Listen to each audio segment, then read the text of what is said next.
Good evening, everyone.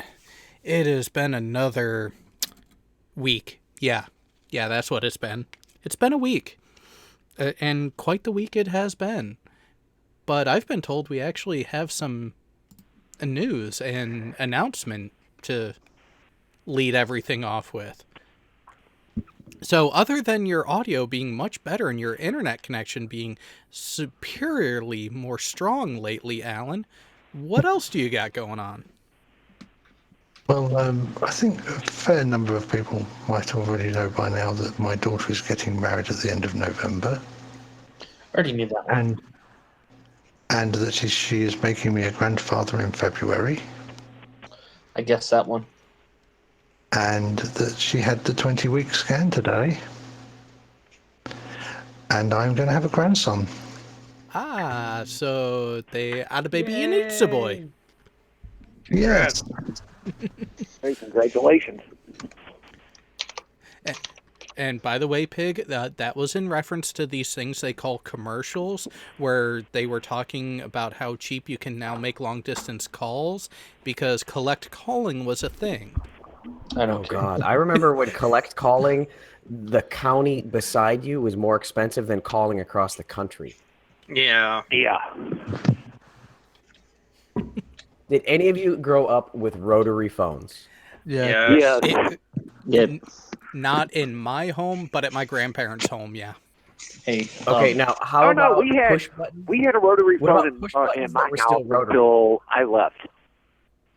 What about push button that was still rotary? Yep, No, I yep. didn't have that Played, one. played with one of those, the pulse style. Lord Burns joined the faction I created. Yeah, that was fun. You know, you punch in all of the digits for the phone number, and then you waited for a minute while you listened to the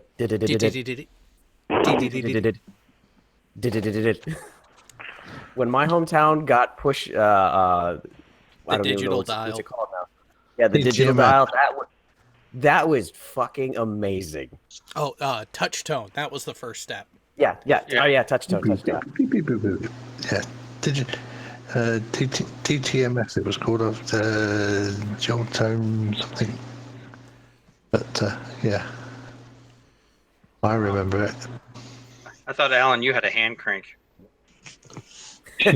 Not quite. No, that. But I mean, back in the 70s, we had we could only get phones in the UK from the General Post Office telephones section, and basically you got a grey, two-tone grey phone with a dial. That was it. That was there was no choice. That was it. What most people don't know is that Alan had to upgrade his old-fashioned teletype after the Carrington event. His original. I was going to ask something, but I can't remember now. Yeah, it's been one of those weeks. Yeah. You had the old hamburger flip phone, remember? Oh, that thing. What kid of our generation didn't want that at one point? Yeah. Or you had the transparent phone. You can see everything inside. Yeah, I had one of those. How about the Sports Illustrated football phone? Oh, jeez. Sign up for a year and get a free football phone. And that thing was so junky. You know, I've seen a few of them at yard sales over the years. And oddly enough, I think a few of them still worked. Oh, wow. Well, yeah, they would work, but only for people who still have a phone in their home. True. I haven't had a home phone in like a decade. Well, and that's the thing, when you think about how much technology has changed just in a single generation, it's kind of insane about where it's going to end up going from here. Now, it seems that things have slowed down, and it kind of makes me wonder why. Has things slowed down? Yes. Technological progression has slowed down in the post 2000s since if you look at the last 20 years compared to the prior 20 years, technological innovations, especially in the commercial realm, way down. But Jared, just think about it. My grandmother was born in the 1880s. Okay, she died in about 1990. She lived to see my children born, my two boys born. So she saw the introduction of the internal combustion engine. Or during her lifetime, she saw the introduction of the internal combustion engine, development of the car, the Wright brothers, the Boer War, the First World War, development of aviation development of wireless telegraphy, development of radio telephony, development of television, all the aviation developments of the 20s and 30s, the Second World War, the jet airliner. Everything from the magnetron with freaking microwaves and everything. Yes,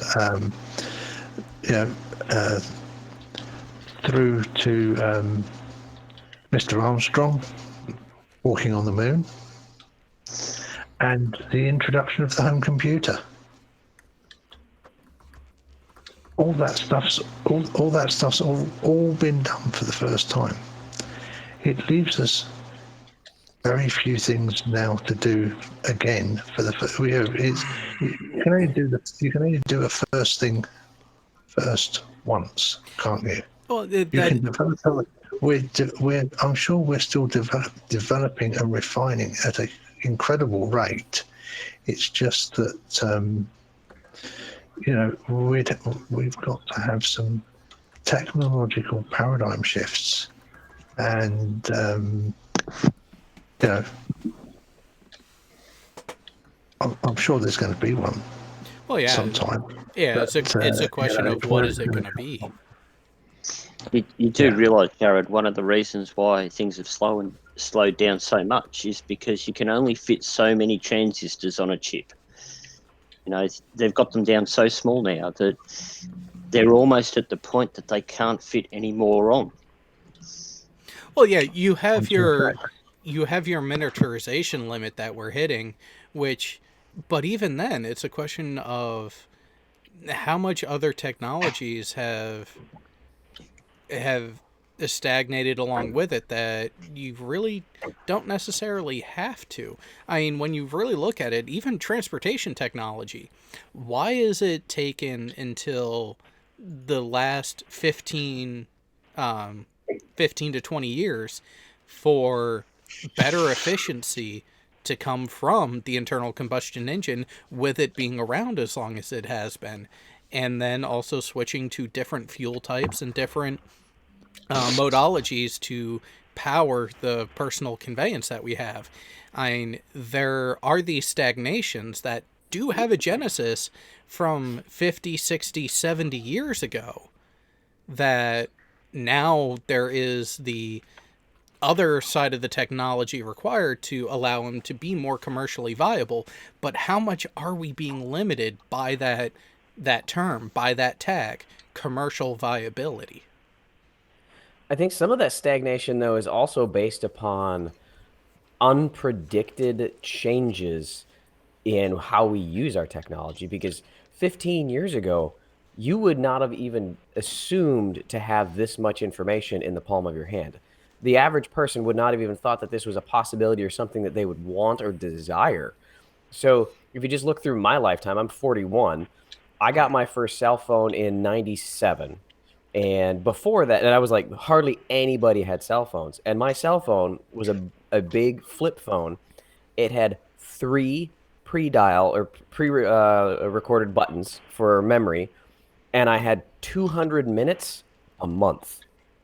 And it cost like $150. No texting, no screen, no nothing.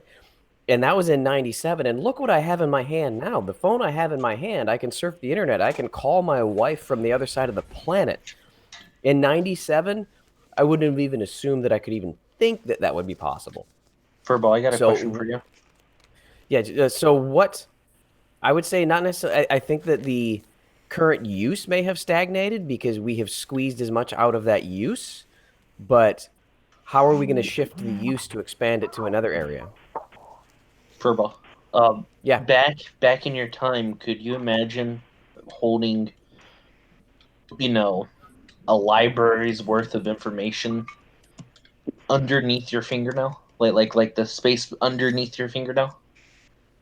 At that time, I was playing Wolfenstein 3D, and that was on 15 different hard floppy disks. Oh my goodness, yes, I remember Wolfenstein. So right now we have Please a insert micro disk SD 5. card that is 1 terabyte. I could physically shove that micro SD card into my fingernail, right, and be okay. Well, not okay like at that moment, but okay after like 20 minutes or so. Hey, Jared, did you hear that? I heard something in the background. I couldn't tell what. Oh, God. Oh my god. Hey, Burnsy, I lost you. Are we playing, what noise is that? Jared knows exactly what noise that is. Okay, play it one more time and see if I can guess it. Oh shit, that's a phone notification, internal on the ship, I bet. Hand crank. No. Yep. Yeah, Hold on. yeah, it could be. Hold on. I even have the video still up for it. Oh no. See, this is a fun game. Oh wow. It's When the somebody growler. said hand crank, when someone said hand crank, I thought of it and I had to go find a sound effect for it. Yeah. It shall Hey, be soon imported to my phone as a ringtone for the most annoying person I have on my phone. Okay. Or When is I it first ancient? joined the army, we had field phones that had the hand crank on it, but I haven't seen any recently. I don't know if they still exist in the inventory. And also included in the VTW soundboard. Are you talking to retard?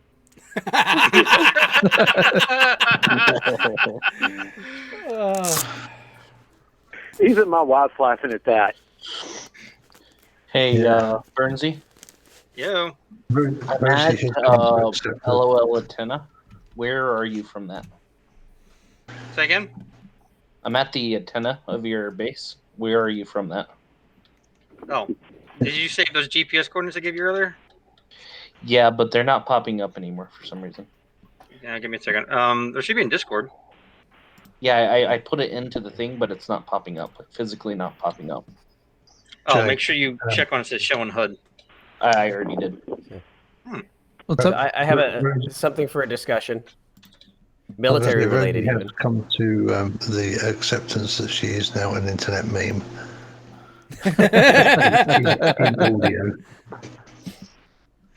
All right. So what's the topic? What's the question?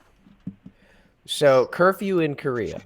When I first got here, there was the USFK policy, U.S. Forces Korea policy, was that every service had to be off the streets and in their residence or a place of residence from 01 to 05. And the goal for that curfew was for us to, and it's literally in the policy, for us to not be visible to the public, meaning like you can't be on the roof of your building. You can't be out on your porch. You can't be in the hallway of your hotel. You have to be in a living quarters. So earlier, 3-4 months ago, they decided, let's give it a shot and see if service members can not be stupid, and let's temporarily lift the curfew. So they lifted the curfew across the peninsula, and it was a 90-day test, and that 90-day test was supposed to end on the 18th of September. From my perspective, I haven't seen anything bad happen. But as we were creeping up on the 18th of September expiration of that, a op order came out from 8th Army. Now, know that most of the units up on the DMZ at Camp Casey are rotational units. They're here for a year from somewhere stateside. and they fall under the same policies. Yep. So as we're creeping up on the decision for the USFK commander to say extend it, keep it going, or let's go back to curfew, they issued an op order that the curfew was immediately rescinded for one brigade and one brigade only. And it was the rotational unit up at Camp Casey because they were fucking things up so bad. And the op order then included, and it wasn't just 01 to 05, it was now midnight to 05, and every unit at 01 had to send up a 100% accountability. Oh, sorry, let me take that back. This wasn't a curfew. This was a restrictions on off-post liberty. They are not allowed to leave the base. Ooh. So when this op order came out, said this unit, this brigade, get your asses back on post. You are not authorized to leave. Every unit will now conduct in person with the command training on ethics, behavior, culturalism, off-post behavior, UCMJ, military conduct, all kinds of things. And then as soon as one battalion had completed that training, that battalion commander had to personally report the training to the USFK commander, and he would decide if they went from, okay, your restrictions to post are lifted, but you're still on curfew. Wow. And Wow. the Penn-wide curfew lift has been extended to December. So the rest of us are still free to go out at night, but that one brigade is still fucked. Well, that tends to happen when you don't play by the rules and don't know how to play nice. Mm-hmm. Yeah, Now- like that's a So the question- shitty time the to be part of that question brigade. is, how many out of that brigade had to be bailed out of Korean jails? 2 or 3. I don't know. Yeah. 2 or 3 to get that response, because 1 is like, okay, it's an idiot. Once you get to 2 to 3, that's where the command will go, well, what the fuck? This is an epidemic. We need to stop it now. Sir, we have a few thousand people here. Yeah, I don't know what the stats were. It would be interesting to know, but it was bad enough that when you have a 4-star telling you get the fuck back on post, you messed up. Over in that area, not really, because I was forward deployed to Japan for a while, and some of the restrictions and some of the bullshit that we had to deal with when other people screwed up was absolutely insane. It was to the point, so when I got there in 05, basic liberty policy was this: E4 and below, Cinderella Liberty. You were either back aboard the ship, in the berthing barge if that's what you were using due to a pierside refit, or you were in your authorized domicile before midnight. Now, the only way that they would check this is if you got in trouble and you were a white card, which means you were on Cinderella Liberty. If you were caught doing something and you were not in any of those locations at 0001, you were screwed. Yeah. And when you made E5 or when you completed a certain level of qualifications, you got what was called your blue card, which meant you now could have overnight liberty. But that blue card could go bye-bye at a single instant, meaning you screw up once, you're back to a white card. Yeah, Japan's under the same policy letter, different times. Yep.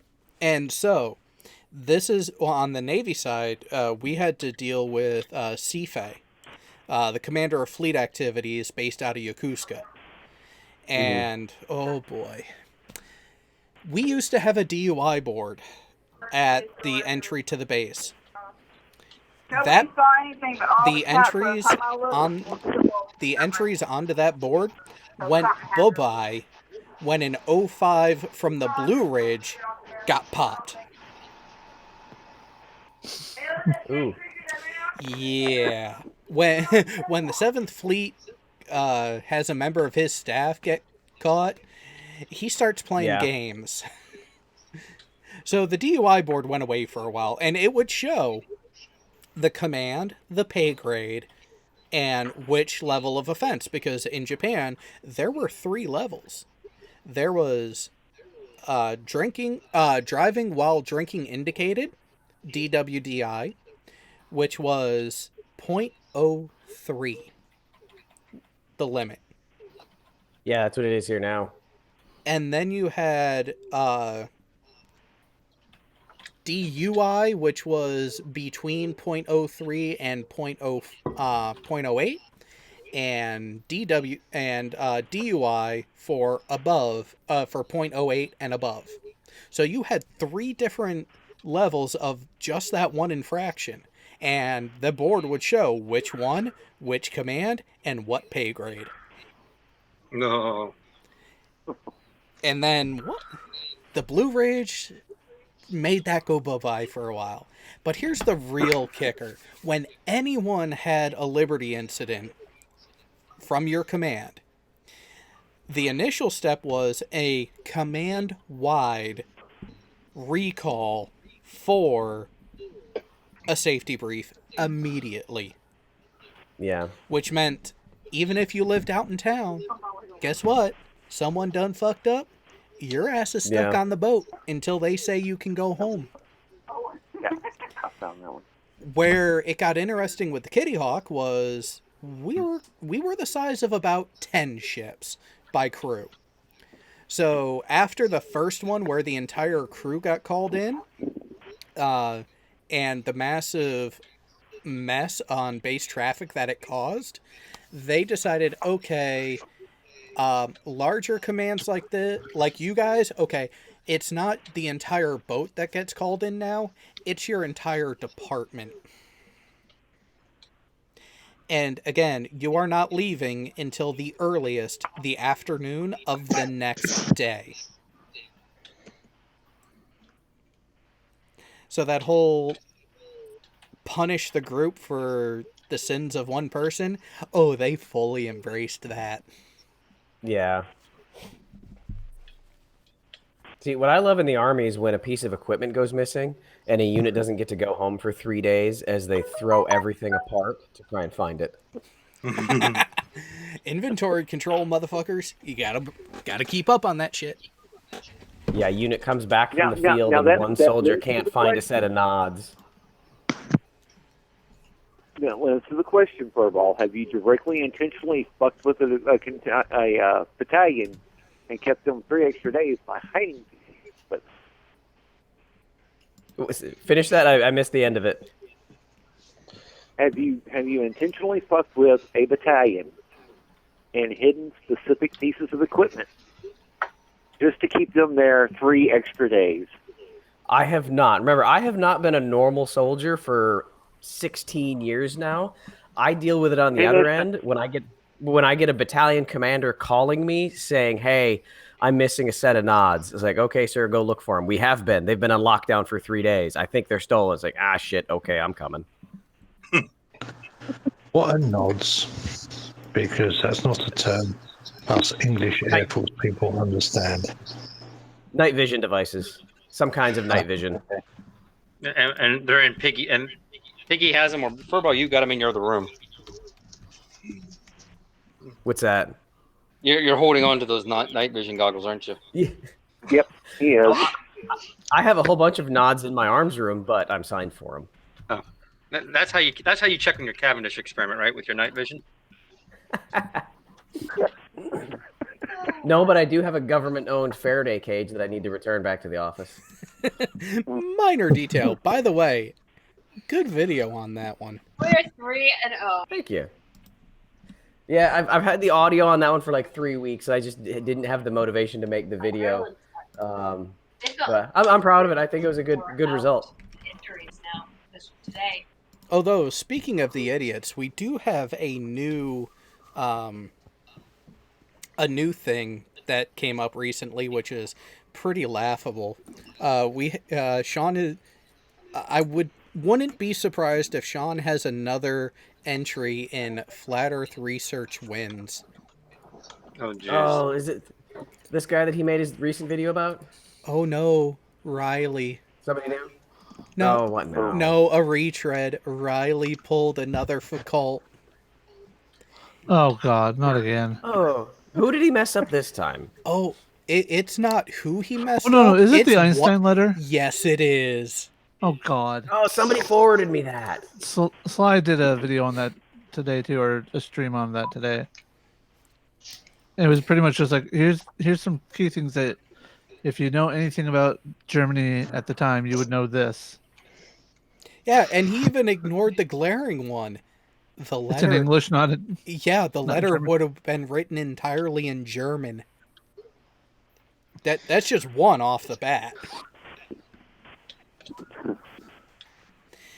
And the kicker? So did Riley make a video about it, or did he just No, make a so- comment in someone else's? Riley was on Quantum Eraser's channel and did this little presentation spiel about how even the scientific community back in the early 1900s rejected Einstein as being not scientific, and they produced this letter that was a rejection of his PhD candidacy and position as an associate professor, because they go hand in hand. Except there were some glaring problems. The address used did not exist in 1907. The postal code system did not exist until the 60s. Even No, it was in the 70s, Jared. no, in Europe, there was the 60s. Oh, yeah. It was Here in the States, it was the 1970s. Yes, but this was a university in Central Europe.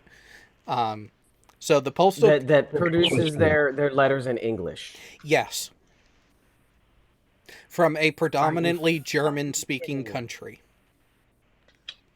To a native German-speaking person. At a time when, if they had been offering this position to an English graduate student, they would have still sent the letter to them in German. Yeah, because if This is you're on Quantum Eraser's channel. Because you would be expected to be able to speak and write fluent German if you were going to go and study and work in Switzerland. and even then, the name of the dean is someone who never existed as the dean of that school. The seal at the bottom appears to be from the nation of Hungary, not anything associated to the school. There are so many errors in the letter that have been known about since its initial release back in 2016. But Trying to Riley, find the video because I'm just curious. This is dumb. Oh my God, they're dumb. yeah, I mean, that's like the letter that MC2 came up with. Who was it that came up with that NASA letter? oh no, Yeah. MC Toon has had a few. Planner Walk was involved with one of them. I'm sorry, those were just those were just classics. That was another detail. They and them just pointed out the stamps shown in one of the corners. One were the wrong amount, and two, And it's Einstein's stamp. which didn't come out until '68.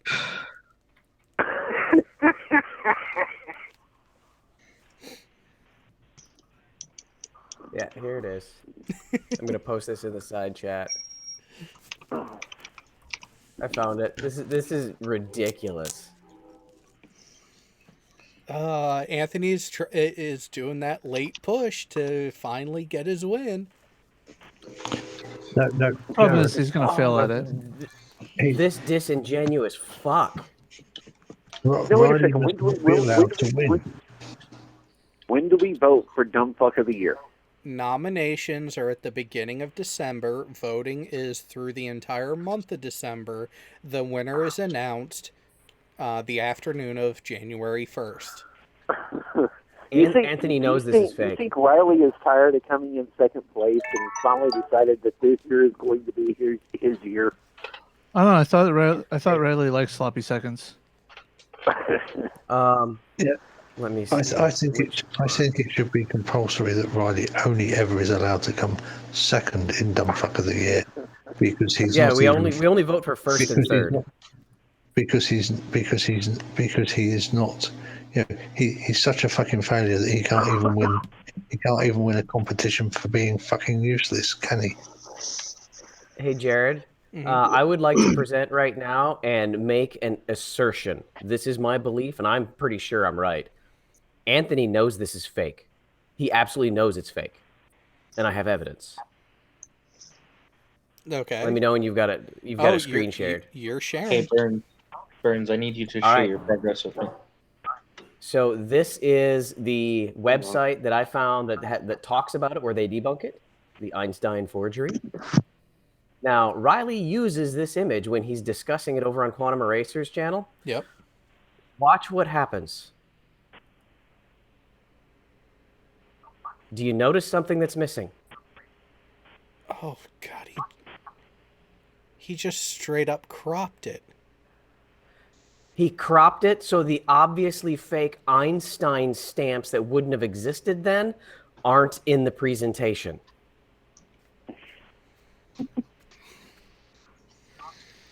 I've got the Why would he original. do that other than trying to intend? And it's, I'm looking through it. They don't back up. They don't. Yeah. It's not like they show the whole thing. No, He intentionally cropped it to lie to people.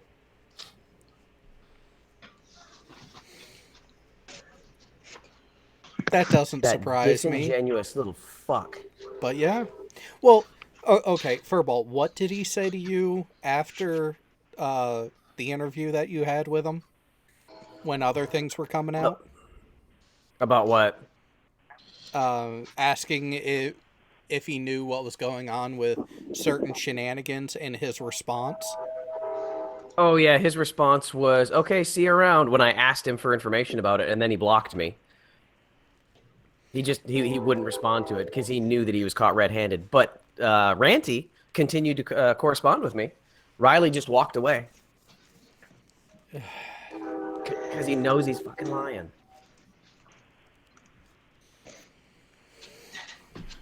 It just. And so here's another wonderful tidbit that I found out. Even with the cancelizations and changes to that Globe Lie tour that he's a part of, there are still a couple spots in Germany that are on the calendar. And Gio has been debating, does he go to one of them or does he go do something else that's actually fun? Yeah. I don't know. I'm looking forward to November.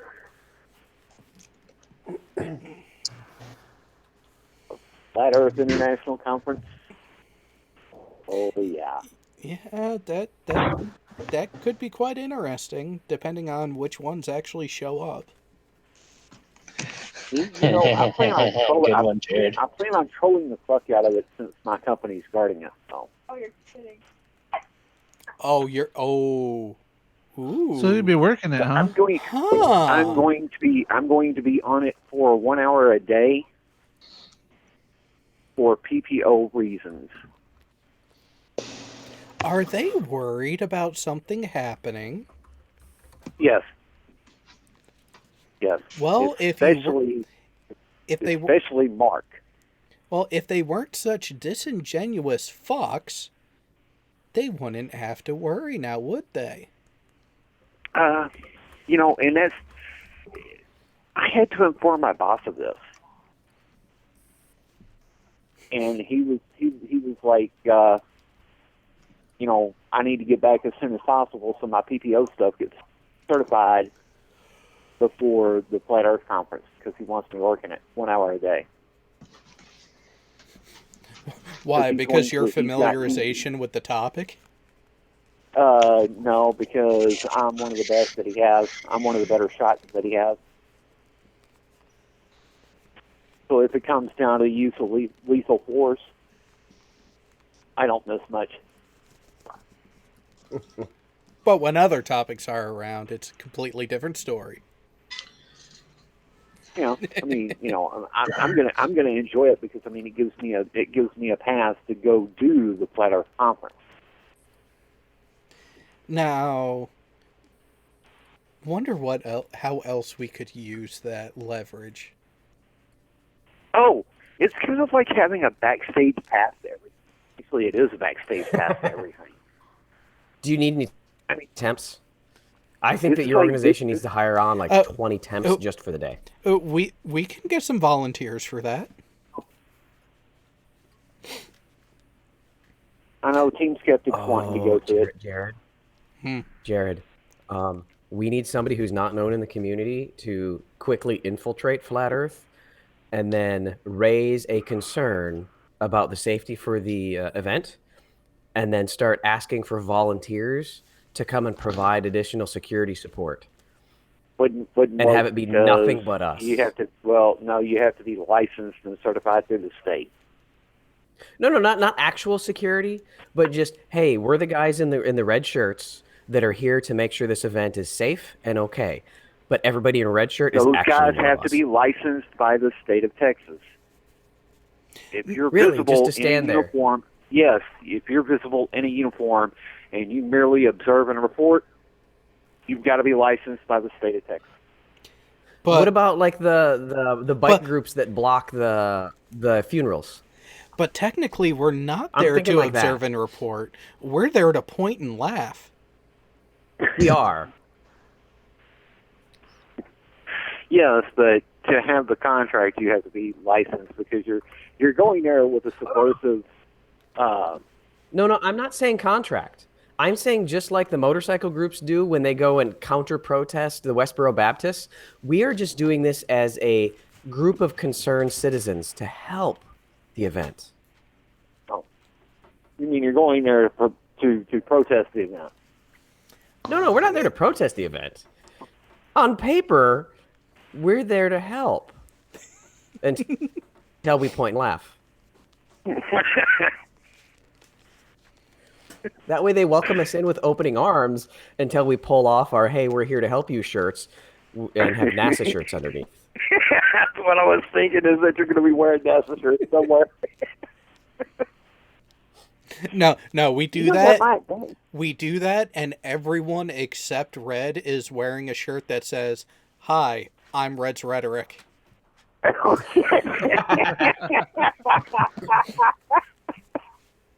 That would, I mean, that'd be fucking hilarious, 'cause they'd have no idea. The clusterfuck that would create. The clusterfuck that would create, though. I mean, you would have Mark Sargent refusing to come out of his hotel room except to be escorted to DFW Airport.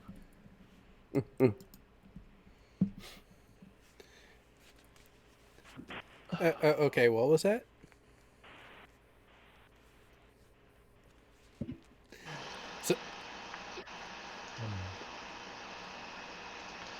Was that you trying to show something, Eric? Hiss. Yeah, hold on, I'll get it.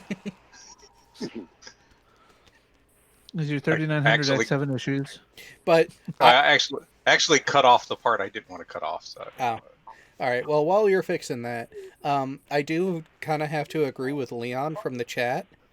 Can we pick a color other than red? Because I mean, with people like You Wished around, and if he's the best shot, I don't want to be a red shirt down there. Oh no! You got to get Twinkie yellow. Yeah, you got to wear yellow. Wait, which generation of red shirts are we going with? Probably first generation, which is the bright red. Are we talking TOS or TNG? Because that's the question on the color. Because if you go TOS, then yeah, red shirts. Let's pick a different color. Well, for sure. I mean, we're not going to a Star Trek convention, Gary. Doesn't we're going matter. to a completely different fantasy land.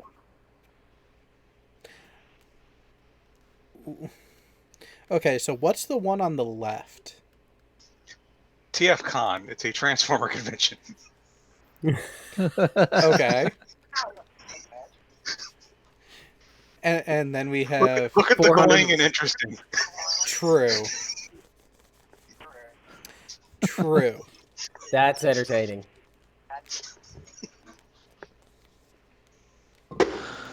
Wow. I Hol- have a feeling that there's going to end up being more globe earthers there than flat earthers. Oh, of course. Yeah. Because we're going to be there to point and laugh. Well, I'm going to get to work it for an hour, and then I'm going to take my backstage pass, and I'm going to go back there after I'm off duty, and I'm going to go talk to the rest of my guys, and we're going to point and laugh. Yeah, just ask him to explain anything. Like, no, don't assert. Actually explain it. Well, the three big weeks for the conference that I know are there are Mark, Nuttall, and who's the head of the bullshit organization. Kavanaugh's going to be there? Yeah. I think it's Kavanaugh. Yeah, it's Kavanaugh. Oh, it's not going to end well for them. This is going to be hilarious. Hey, Of Jared. course, I'll be talking about this. My boss is going to get a phone call, and he's going to go, "Hey, who's you wished over on YouTube?" And my boss is going to go like, "Who?" No idea who you're talking You about. wished. He says he's your best shot. My boss is going to go like, "No, he doesn't do YouTube." $249 general admission fee for the Savage Con. Yeah, that's for 3 days. Hamcom is way cheaper. It's only $15 for 3 days, and that's if you buy the ticket at the door.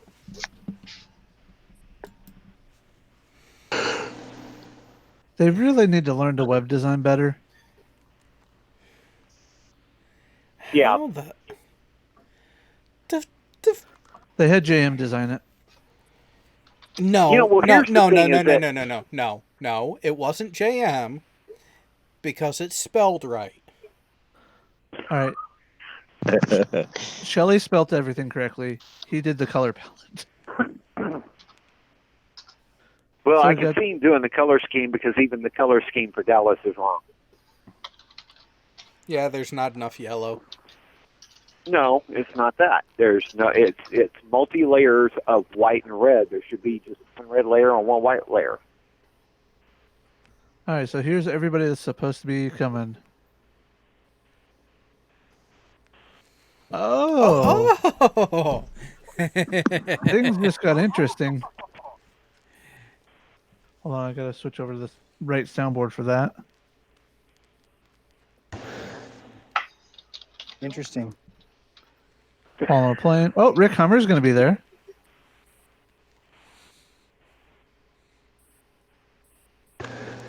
Is it bad that most of these names are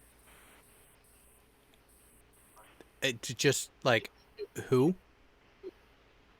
Pretty much. Yeah. I remember seeing that name in chats a while ago. I haven't heard from that one in a long Oh, time. Crow 777.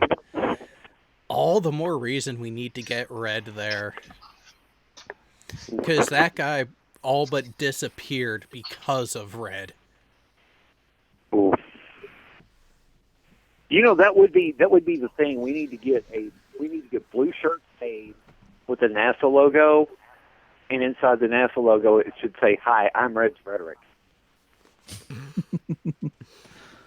That way, you know, I mean, I could even take my suit and tie off because I want to be wearing a suit and tie. God, I hate those. And I can, I can take that off and just leave my dress pants on, and just have that shirt on saying, "Hi, I'm Red Frederick." Don't look at me.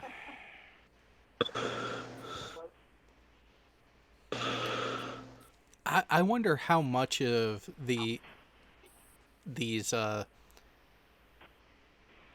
let's just call it what it is, their ticket prices actually go to the presenters that they're going to have there.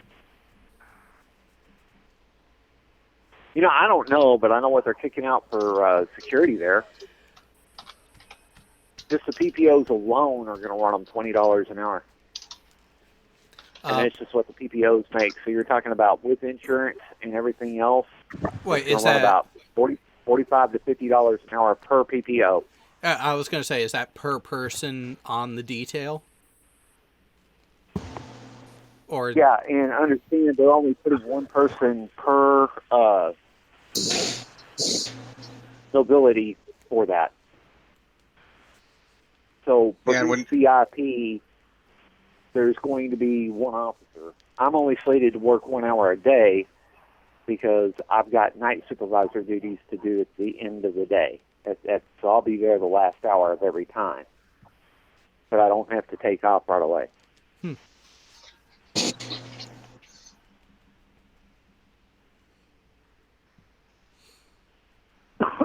I understand Authentic Intent is actually doing a presentation to teenagers at one of the conventions. Yeah, the conventions get expensive when you only have like 10 people to spread out, Yeah.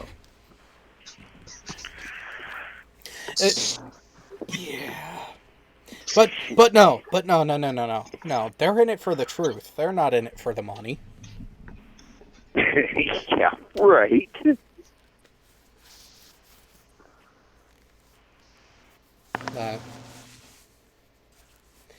So for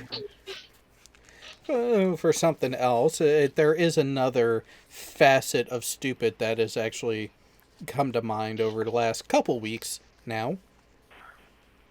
And what are the chances that the Peach in office is going to press the wrong button in the games that he's playing?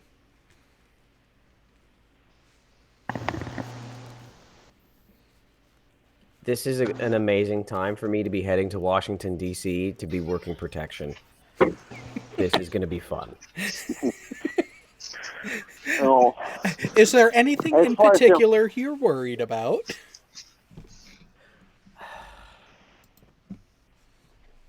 I shall bite my tongue. Well, keep it. I'm employed by the Peach in Chief. Well, so keep in mind that his detail is covered by completely different people. So it is, but the problem is that if anything were to happen to his employment, everybody that I protect is in their positions at the behest of him. So if somebody else comes in to replace him, that person gets to pick new people for me to protect. And for about 6 months, I have to protect the old people and the new people. Yeah, but with it being Pence, the odds of them being overhauled that quickly, pretty slim to none. In fact, I pretty much see Pence sitting out, the rest of Trump's You would be surprised. Presidency and not make a whole bunch of changes. Basically, he would Gerald Ford it? Yeah, pretty much. If he's smart, that's what he would do. But this is Mike Pence we're talking about. I don't see making. Speaking of incompetent politicians, though, did anybody hear about Beto O'Rourke's recent campaign stop at Kent State? I started to see something about it, but I'll admit I didn't finish reading it. He's basically they're campaigning to take away guns, talking about the event that happened at Kent State in the 60s. Yeah, 60s. When it was the government shooting 4 unarmed citizens. The whole reason we have the Second Amendment? Is so that shit doesn't happen. Yeah.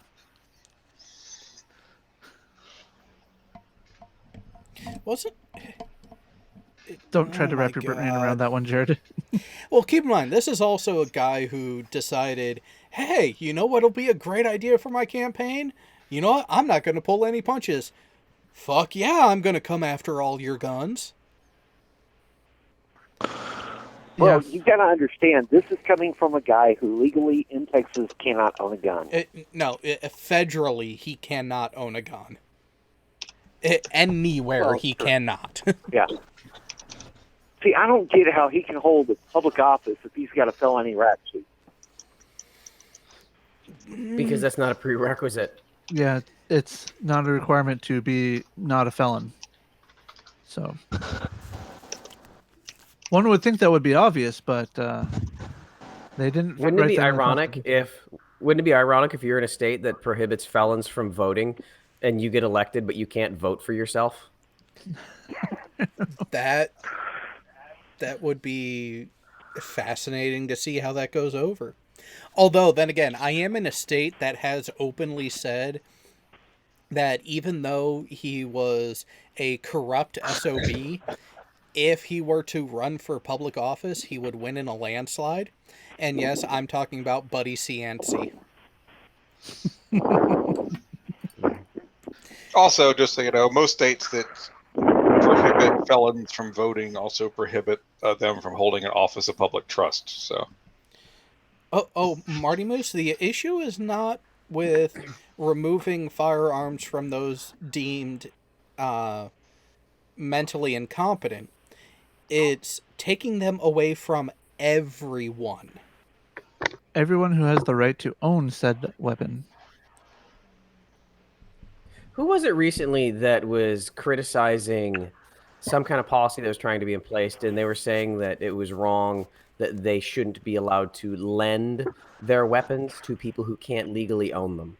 That was a politician who said that. Oh my god. And that's Well, freaking yeah, but if you're horrible a in felon, the you other can't be in direction. possession. But if you're a felon, if you're a convicted felon, you can't be in possession of a firearm, period. It doesn't matter how you came about possessing a modern firearm.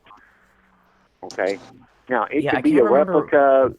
It could be a replica black powder rifle, or it could be, a cap and ball pistol, something like that. They could. Some states will allow felons who they can still own black powder, so your muskets, but not cartridge-based repeating arms. Well, that's how News Now Houston carries his. Is he's got a black powder pistol that is a 6-shot 1845 Colt replica. Navy or Army? I don't know. Personally, I've never asked him about it. All I've seen it in holster, and that's been about it. Well, I know there's a couple minor differences on the handle, and I have to say, from what I've seen, I actually like the Colt 1845 Navy better. Simply, it was a cleaner looking gun. Yeah. So I found the story. This is Dan Crenshaw, the dude with the eye patch. Oh. Yeah. Oh. So after the Texas shooting where 29 people were killed with a borrowed gun. 29 people hurt and 7 killed. He had a borrowed gun. Crenshaw tweeted about a universal background check, saying, hey, you shouldn't be able to even have one without the background check. Basically trying to close the loophole of gun shows and private sales.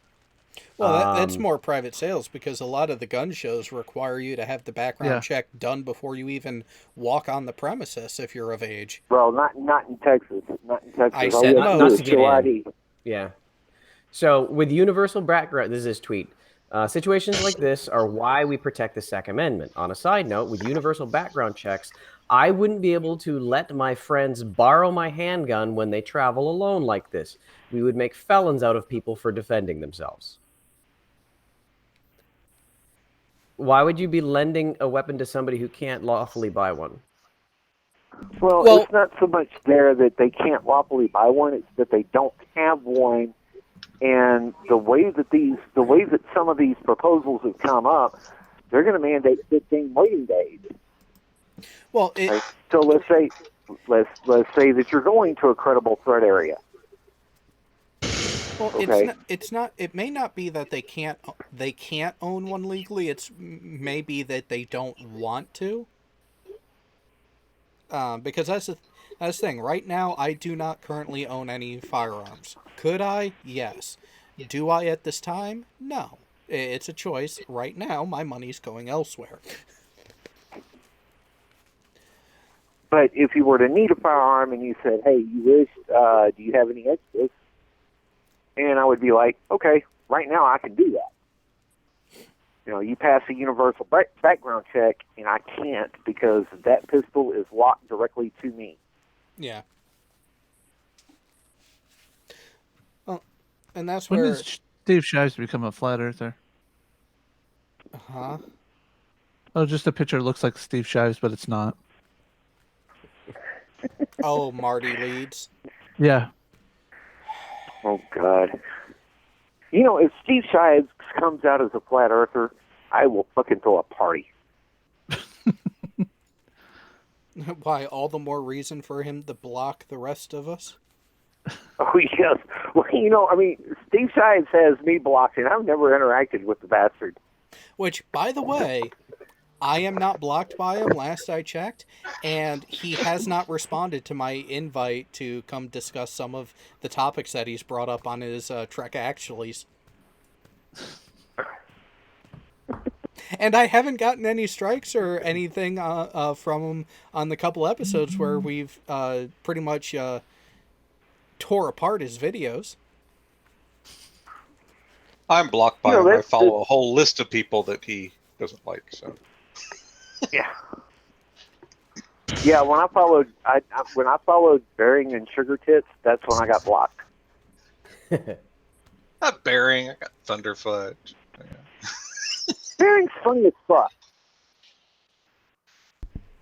Well, yeah.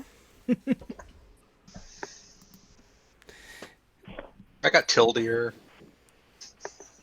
It'd be nice if YouTube would let you know who has you blocked.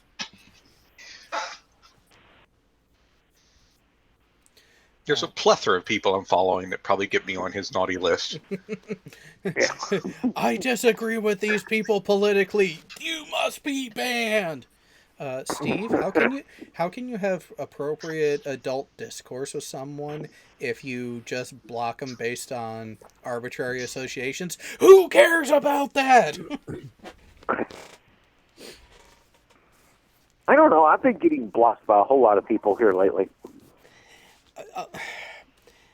Again, a lot of people have been using the block and mute feature against individuals because they don't want to have the discourse. They don't want to have the conversation. No. Or they're wrong and they don't want to be shown wrong. Well, when they block me on Twitter, I take a screenshot of the "You have been blocked" screen, and I post that to my Twitter feed. And I'm like, another badge of honor. Oh, no, it's not so much another badge of honor. It's another person not interested in discourse with an opposing mindset. Yeah. And people wonder why there are so many issues politically, not just in this country, but in others. Is because if you're the opposing mindset and I don't want to have a conversation with you, you've got to be always wrong.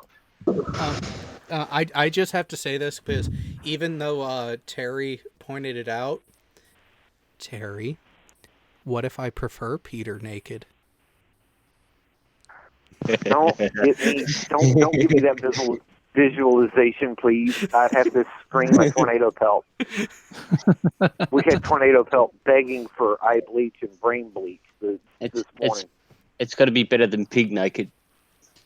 Oh God, please no! Don't go there. Furball, have you used enough eye bleach yet?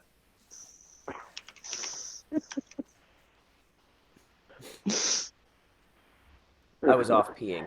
No, I am still mentally scarred. Oh, wait till you Oh meet my Red. You'll have God. the mental scars and the physical ones. Oh shit. Yeah, we're gonna have to get him out to Dallas. I need a 2-week furlough. I need 2 weeks paid vacation because I stared into this space too long.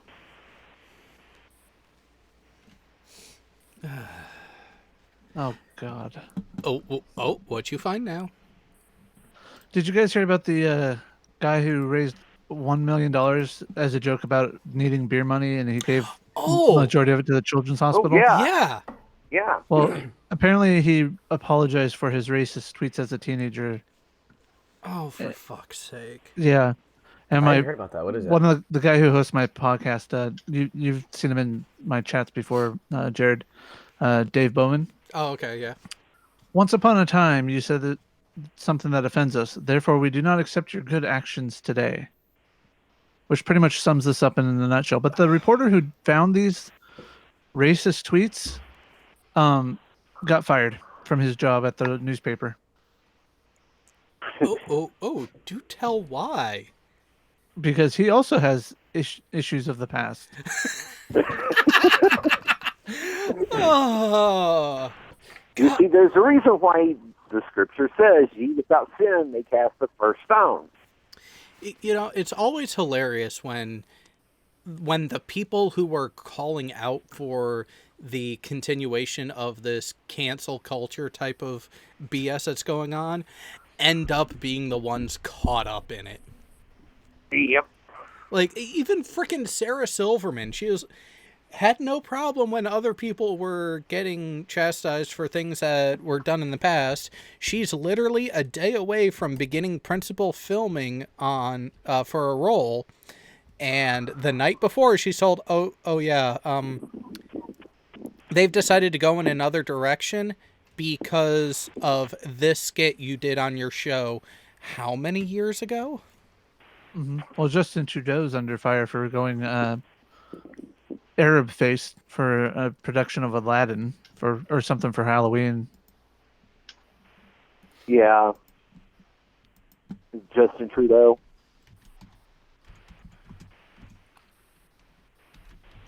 I've got a little more stupid.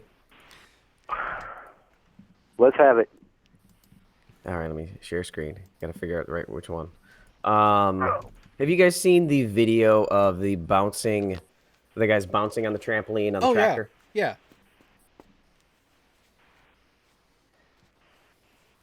So this is the video. Yeah. Actually, so this is Nathan Oakley. And Simon Dan tweeted at him, "You and your reference frames have been ruined." And this is a really cool video. Oh, it is. Yeah. It's just kind of annoying that the original owners of the video love to strike people that use it. Oh, really? I haven't heard Yeah. that. So this is the original video. And if we go back here and you pause, wait. Nathan Oakley, you and your reference frames have been ruined. So this is a video on Nathan Oakley's channel. You see the title. Simon and Dan can't Coriolis effect.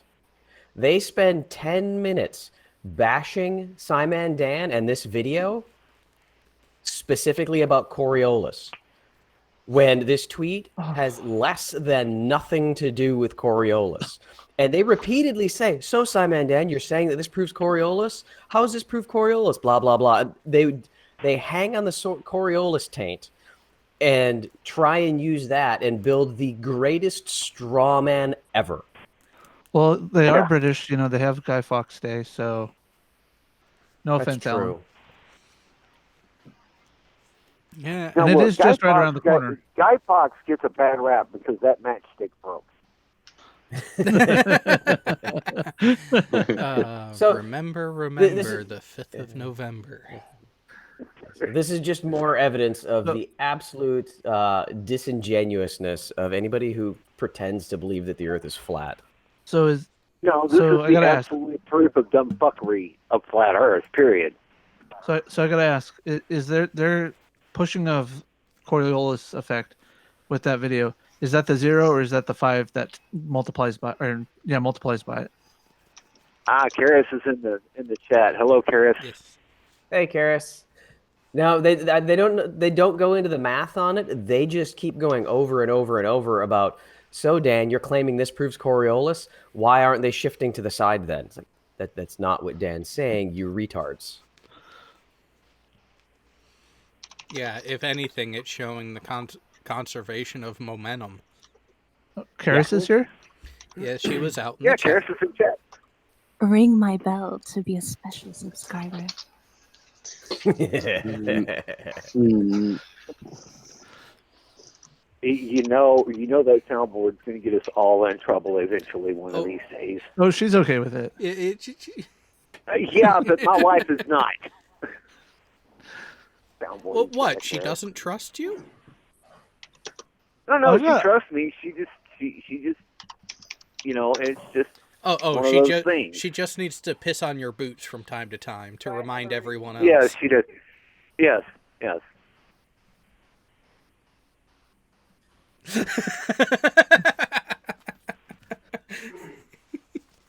Oh, I forgot about that almost 30-second delay.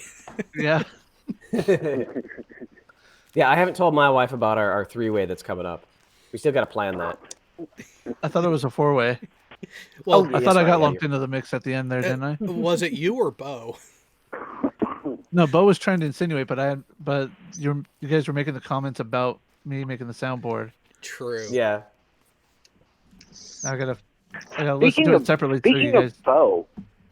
Speaking of Bo, has anybody noticed that he's keeping his liver preserved with high volumes of alcohol lately?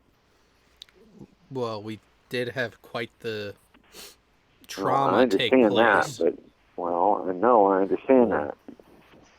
But of the group, of that core group, he's the one that hasn't really been around. I'd expected him here tonight. Oh, he might be on the show following this, which I think I have everything prepped for.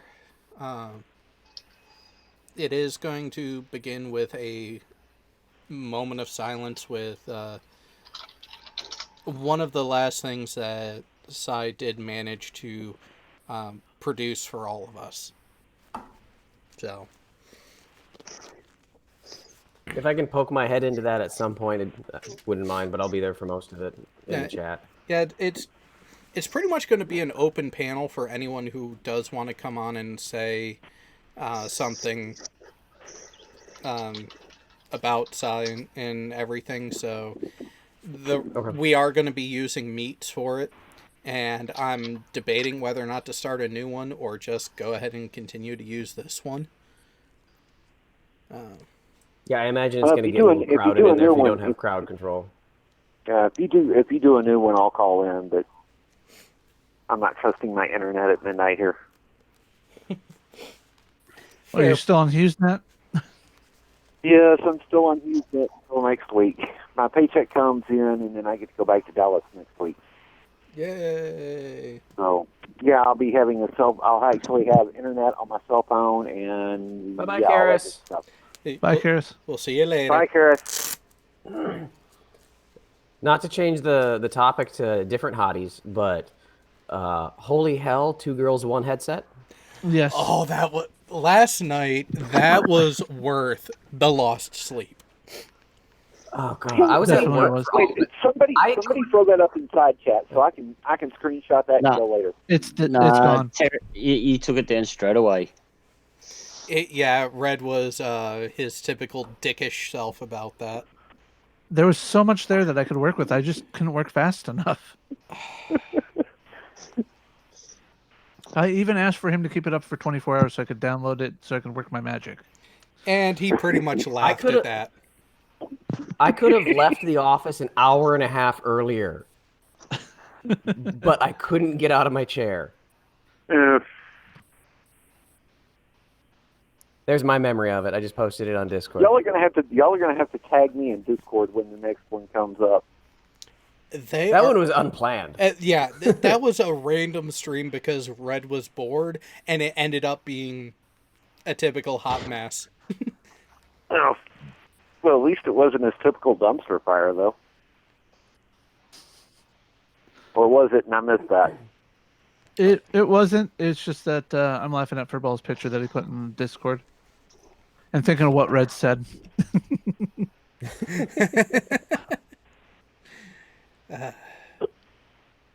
That'll be fun.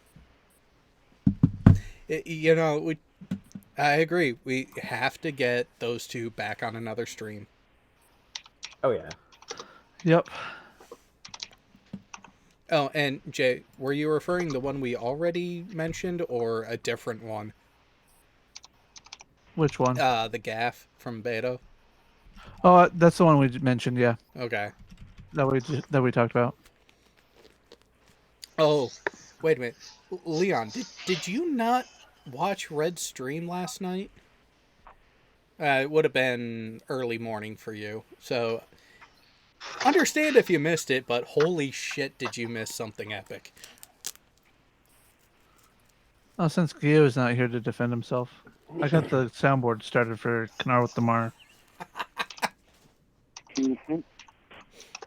Yeah, because the D was surprisingly large. Just compare the sizes, not necessarily the height, but the volume. This is some deep hole that I'm not getting out again. Hey, have y'all seen, speaking of Canar with the Nar, have y'all seen the meme that's been going around of, who played the captain in Beverly Hills Cop? I don't even remember. He was on Star Trek at one point, and he's talking to Deanna in one scene. So Jellicoe. Yeah, he's the meme is two cowboys out in the desert starving to death, and they spot a tree with bacon draped all over it. One cowboy yells, "It's a bacon tree," and he starts running towards it, and he gets gunned down in a hail of gunfire. And his dying words were, "That's not a bacon tree, that's elm bush." I was just looking up cowboy meme, two cowboy memes, just to see if I could find it in a general search. I think I found the best football meme ever. Oh God.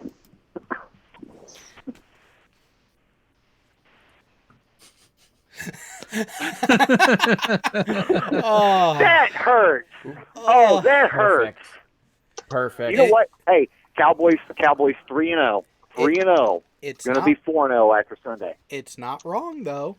Oh, and by the way, Leon, no, Cheshire doesn't just have one sister.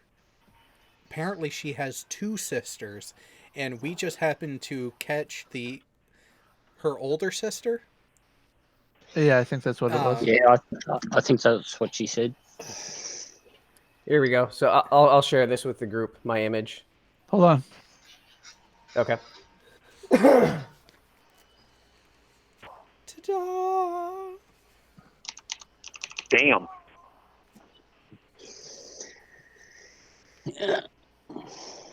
Yeah. And for an hour and a half, Reds didn't change what was pinned to the screen. Very good genes in that family.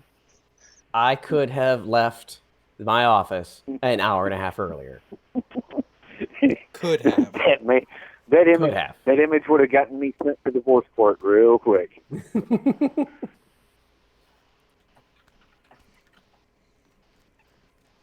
All right, so what were you flipping through, Jay? Hold on just a second. Yeah. I'm sending that to one to that last cowboy one to Skeptic. Now, what if he's a Texans fan? Oh, he's told me that he's a Cowboys fan. Even better. All the more reason for me to send it to him. You say that like I'm a nice guy or something.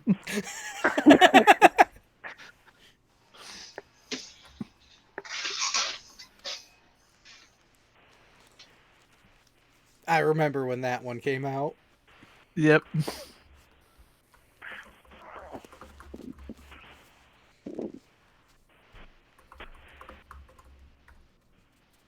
Looks like we got a Seahawks one here.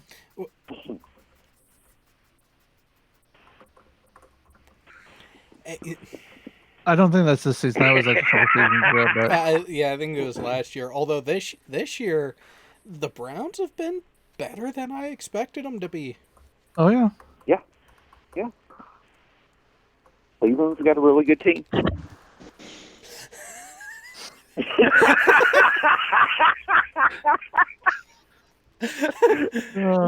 I remember back in the 90s when that was actually a thing. People would call up from San Francisco and from New York and call into the Dallas radio sports shows. And we're talking, this is before internet was really a thing. And they would complain because Jerry Jones had paid off the NFL officials to get the calls to go their way, and that was the only reason why they were even making the playoffs, that Troy Aikman wasn't good enough to keep them in the playoffs. I remember watching this game that this is from, but damn, this is harsh. Wow. Dang. And that's sad because there's Tony Romo on the ground there. That just has no taste. You know what game that was, right? I was going to say, wasn't that the one where his hold screwed up the potential game-winning kick? In Seattle. Yes. Yeah. Hey, Jay, let me borrow the screen for a second. So I am a Vikings fan. I recognize that they suck donkey balls. But if you remember, they haven't had a team since OJ played for them. So if you remember, the year the Vikings stadium was being completed was also the year that New Horizons passed Pluto. Yeah.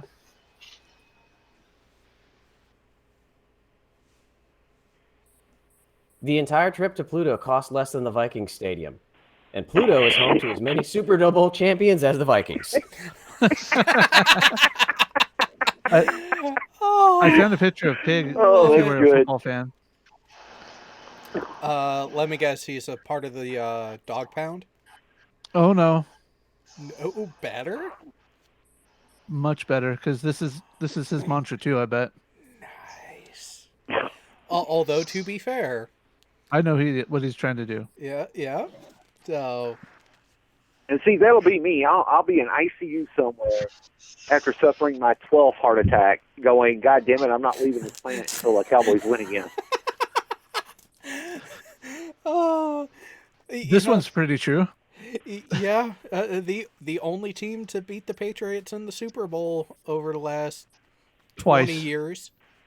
Yeah, and they did it twice.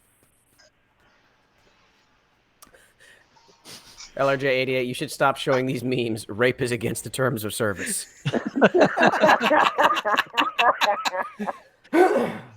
Oh, ain't this the truth about football now?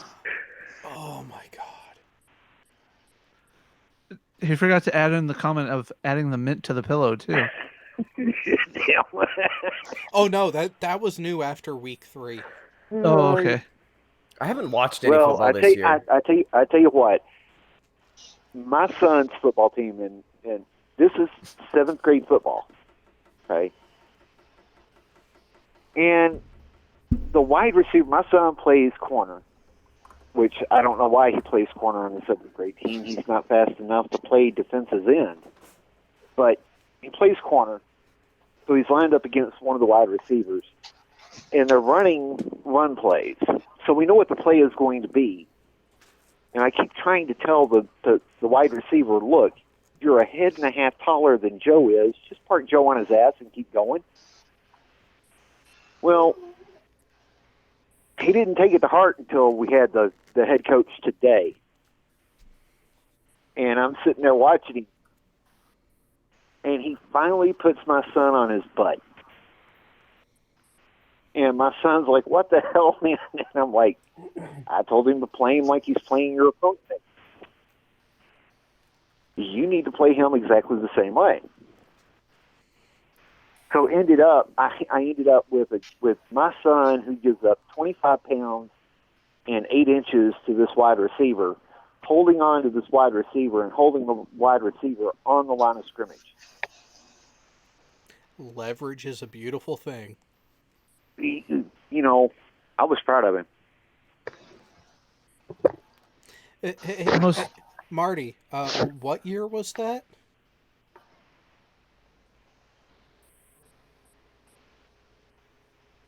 Oh yeah, that wasn't that 97? Yeah, something like that. Notice I said in the past 20 years. No, it was 90. It was 96. It was 96 because. So who wants to see the most useless play of all this week? This last week. That was the year the Packers beat the Cowboys in Green Bay. It was the 90s. Because for the previous, it was the 96 season, but the Super Bowl was played in what month? Well, January of 97. Okay, but still, it was for the 96 season. This is the most useless play in all of the NFL this last week. Come on, play, you damn pieces. NFL Game Pass, I'm going to kick your ass. No, it disconnected me, you son of a bitch. Good. No, I got to see the screen. Hey, Jay, does your Game Pass only do live or does it do replay? It does replay. This is the coach's tape, so... Oh, yoink. Wasting time. This is literally the last play of the first half. To do nothing. Yep. Wow. Yep. By the time he caught the ball and had possession and was declared, time was at zeros. Yeah, again. Why? Like, I can understand if there was a legitimate chance of scoring on the play to... Well, wait a minute. Who was getting the ball to begin the second half? They were. The Seahawks were? No, the Saints. Okay, so I can see why going for it, but... Wilson, you got a better arm than that. Throw a ball he can run under. Yeah, the problem is if you look at the final score, it was Saints 37, Seahawks 33, Saints 33, Seahawks 27. That sounds like a really nice close game. If you watched the game, oh, it was horrible. Oh, garbage time points. That's the thing. That's the thing. I've seen enough of the replays of games all across because I don't follow any one NFL team. Why? Because I think they're overpaid crying bitches at times. Well, it's sad that when your quarterback has 2 touchdowns passing and 2 touchdowns running the ball, yet your running backs have no touchdowns.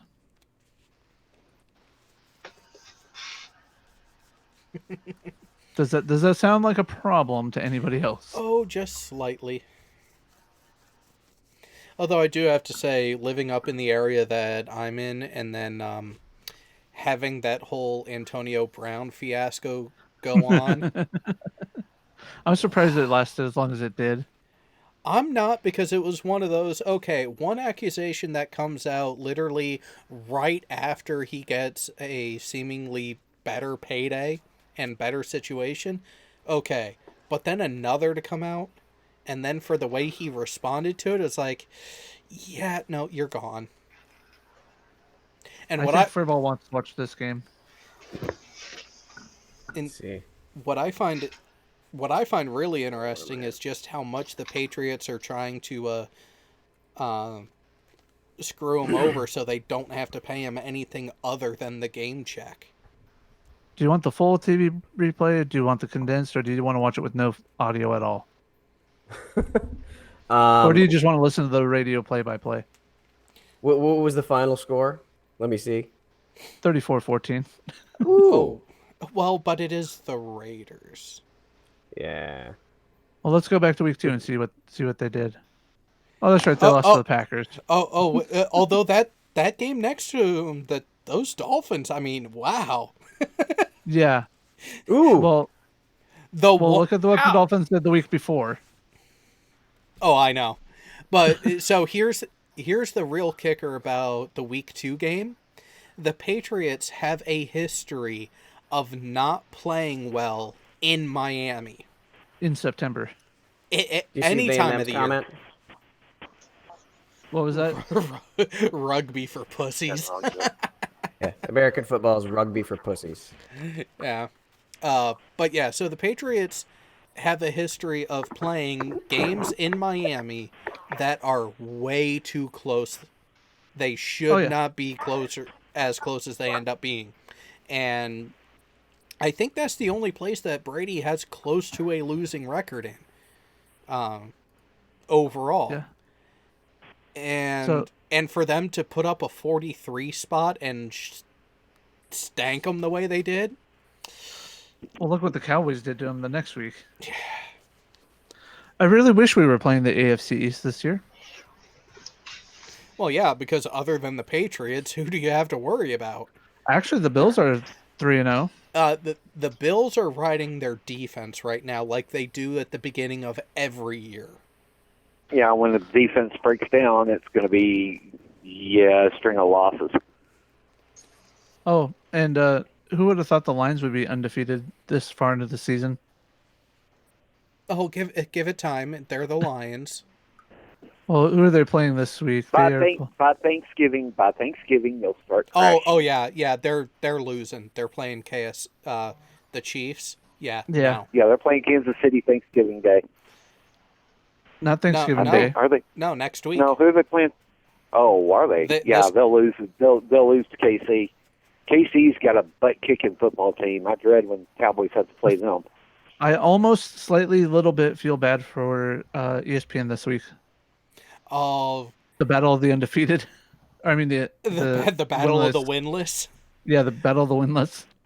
But with the way those two teams are paired, it might actually be a decent game.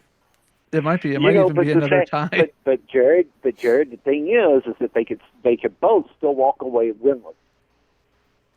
Yeah, they could still tie. That would, I would die laughing if that's hilarious. Marty. What did the Patriots do prior to that Super Bowl year, and then for the next decade after that Super Bowl year? Oh yeah. They sucked. I think I can pull up the records. Hold on just a second. Let's see if we can find those past records.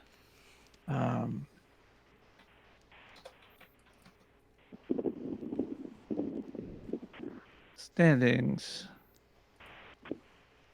Let's see. How far back can I go? Oh, hey, I can go all the way back to the 70s. Yeah. All the way back to the 1970. So let's see. Regular season. Oh, 1980. I'll start with 1980. How about that? Yeah, sure. Okay. That's a good starting point. Yeah, because you eliminate Roger Staubach at that point.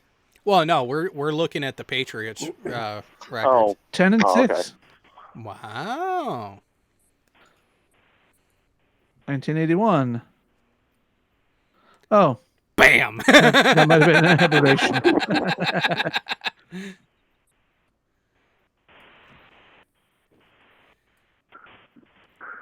Yep. Oh, yeah, strike year. Strike year, and they were 500. I feel bad for the Baltimore Colts that year.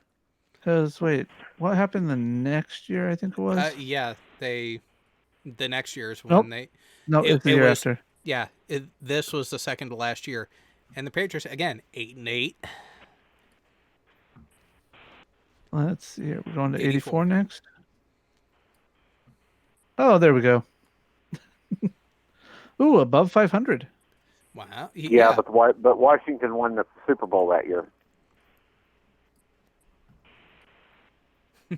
The entire AFC was terrible into the 90s. Yeah. Yeah.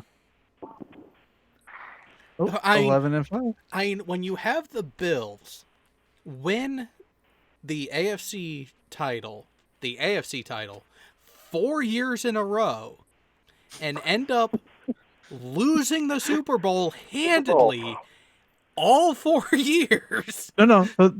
I think it was the last one, the fourth one, that they lost to the Giants by a point on the field goal. The last two that they played against the Cowboys. Okay, so it would have been the second one, I think, then. Because whatever one they did the Giants was the one where they lost by a point or two because of a field goal at the end of the... Yeah. And then the first time they played the Cowboys just went and stomped on them. It would have been even bigger, but Leon Lett decided to celebrate way too early. Oh yeah, another And that was strike when- here. That's right. That was when Saturday Night Live the next week did great shames in Black history, and they showed that play, and the African American lady that was doing it was like, he started celebrating way too early Oh, Leon Lett. and You was think? run down by a white man. To be fair, that was arguably the player who had the biggest motor and biggest heart to ever play in the NFL. Yeah. You know, are you talking about Leon Lett or are you talking about Don Beebe? Beebe. Beebe had great heart.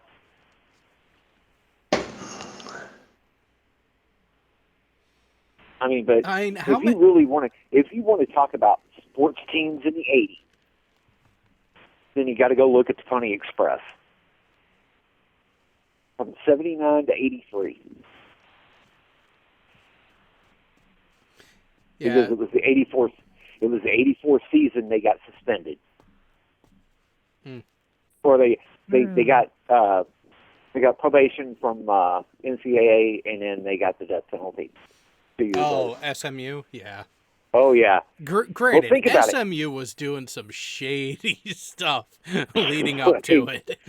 Sing it to the choir here, because Bill Clements was all involved in that. He was the Republican governor of Texas during the time. Well, he had lost the '82 election to Mark White, and then won the '84 election, defeating Mark White.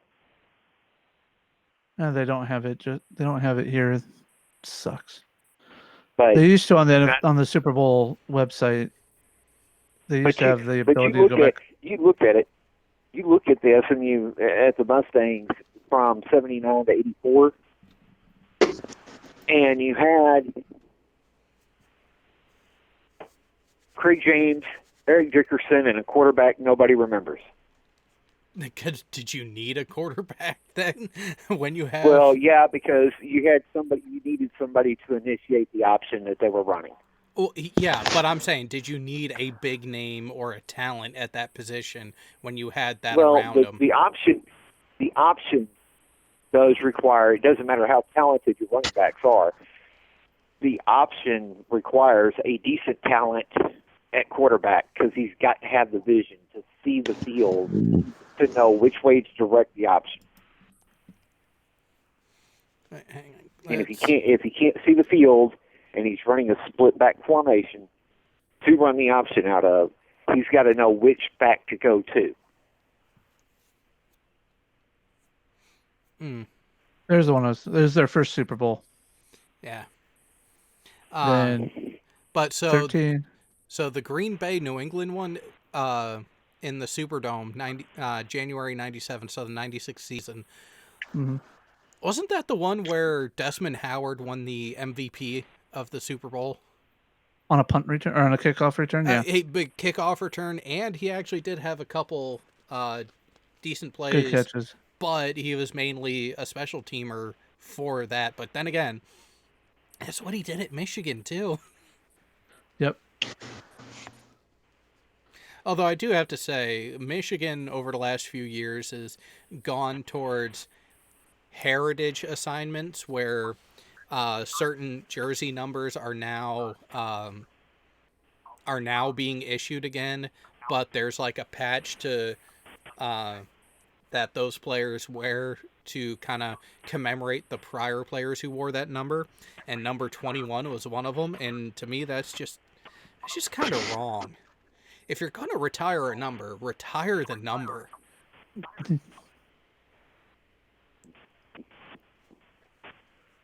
I remember this whooping right here. The Baltimore Ravens over the Giants. Hey, Jared, I got a question for you. Wait. So that Giants one, was that when Kerry Collins was there, quarterback? Yes. No, that was Dilfer. That was. Oh yeah. No, the Giants. Collins. Yeah. Yeah. Dilfer was Baltimore's quarterback. Yeah.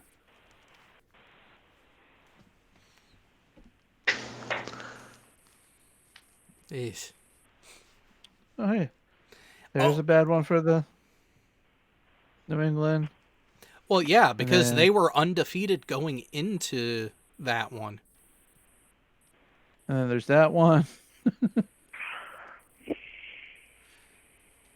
But then you have a The win. one right below. Well, that one I just. You don't pass it on the 2-yard line. God damn it.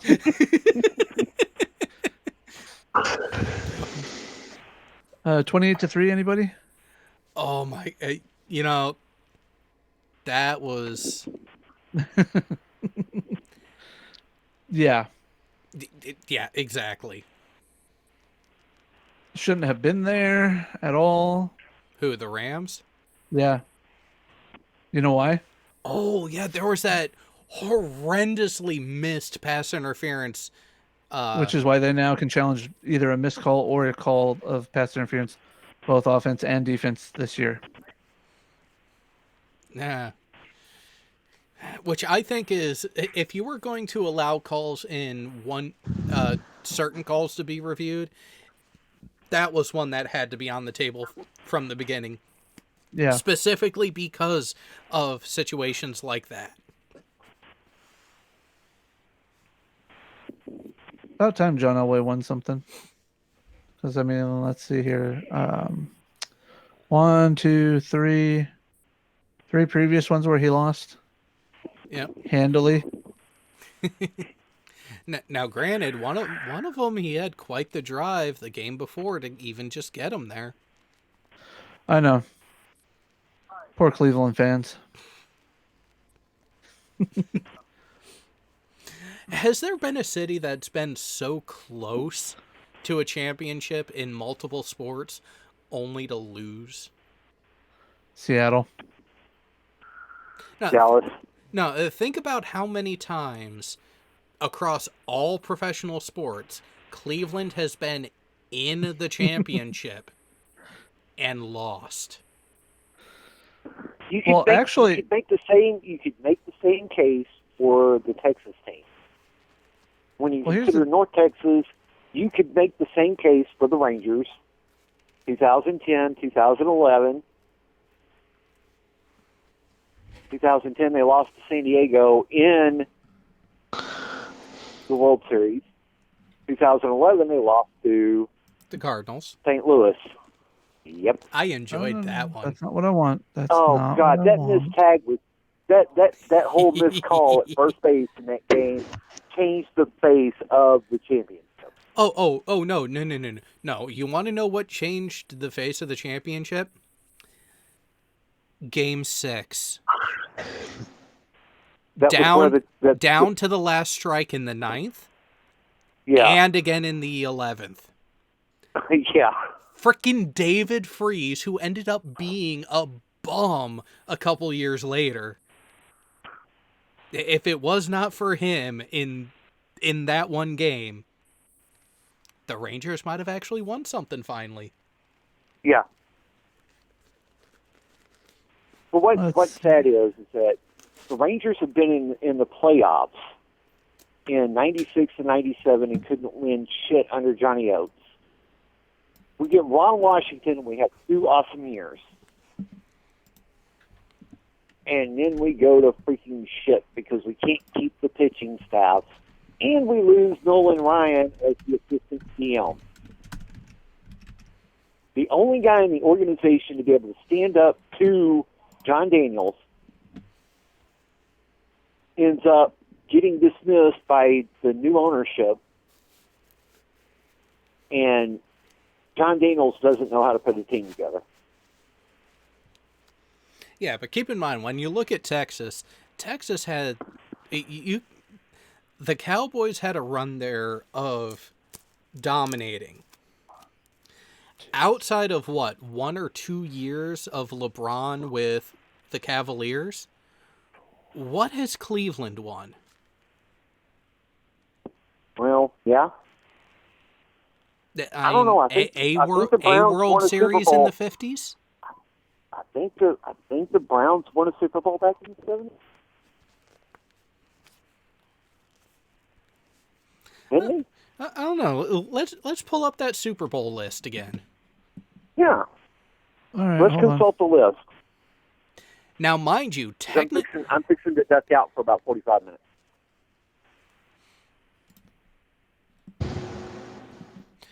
So, we're looking for Cleveland. Cleveland's never been to a Super Bowl. I've never been to the Super Bowl? Didn't think so. Okay. They've been they close. have one. Well, they had for a while one between the AAFC and their early time in the NFL. They had won something like 10 10 championships. Yeah, back before in the the Super Bowl. 50s. Yeah. Oh, Back when they had well, autogram. Here's a question for you, Jared. Here's a sports question for you. Hang on. So, to William Signs in the chat, the Indians have not won the World Series since 1954. They had been there a couple times in the 90s and once more a couple years ago. Each time they lost to the Braves, to the Marlins, and to the Cubs.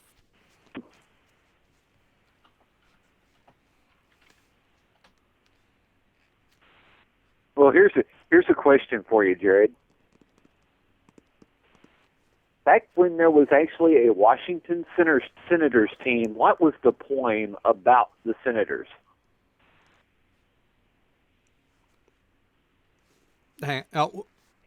Wow, the Senators? Yes, the original Washington Senators, not the current. Oh no, not the current team, not the Nationals. Yeah. Yeah. I know they had Ted Williams as a player manager for a while, and early on, wasn't that where Warren Spahn was at one point? At the end of his career? I don't know if he. I think he was. I think he was in Texas. He wasn't in Washington. No, the poem. There was a poem that they used to say about the Washington Senators. No, Washington. I'll give it to you. Washington. First in war, first in peace, last in the American leagues. If Washington is ever in first place and New York is in last, somebody call the commissioner of baseball because the fix is on. Wow. Okay, now understand what happened to the Senators after their last year. Where did they go? Wow. They went to Texas to become the Rangers ultimately. Yep. Ultimately, they became the Rangers. Do you know where they played their first 2 decades in Texas? Do you know the name of the stadium? Oh, and what was special about it? It used to be a minor league stadium. Very good. It used to be known as Turnpike Stadium because I-30 was a toll road when they built that stadium. Let's see here. Marty Moose, I quit watching altogether when the Blue Jays signed Paul Molitor away from my Brewers. Never watched another game. Oh, okay. So Marty Moose, answer this question. Were you pissed that when they realigned the leagues, instead of moving Milwaukee back to the American League, they instead moved the Houston Astros? You know, up until Houston started winning, I was actually happy about that. And then Houston started winning, and I'm like, I'm in the wrong city. I haven't watched I haven't watched a baseball game on TV since the Seattle Mariners went 116. And then blew it in the playoffs. The first series, the first round of the playoffs. Wasn't that the year that they had? Wasn't that when they had what's his name, the $1 billion player or whatever? No, they had Ichiro, and they had just gotten. Well, A-Rod had just left for his big contract in Texas. Yep. Yeah. And the big contract in just Texas before was Ken what Griffey came back bankrupted to. the owner, Don Hicks Hicks. That contract bankrupted Hicks. Yeah, Marty, I figured if you were a Brewers fan that it would have pissed you off.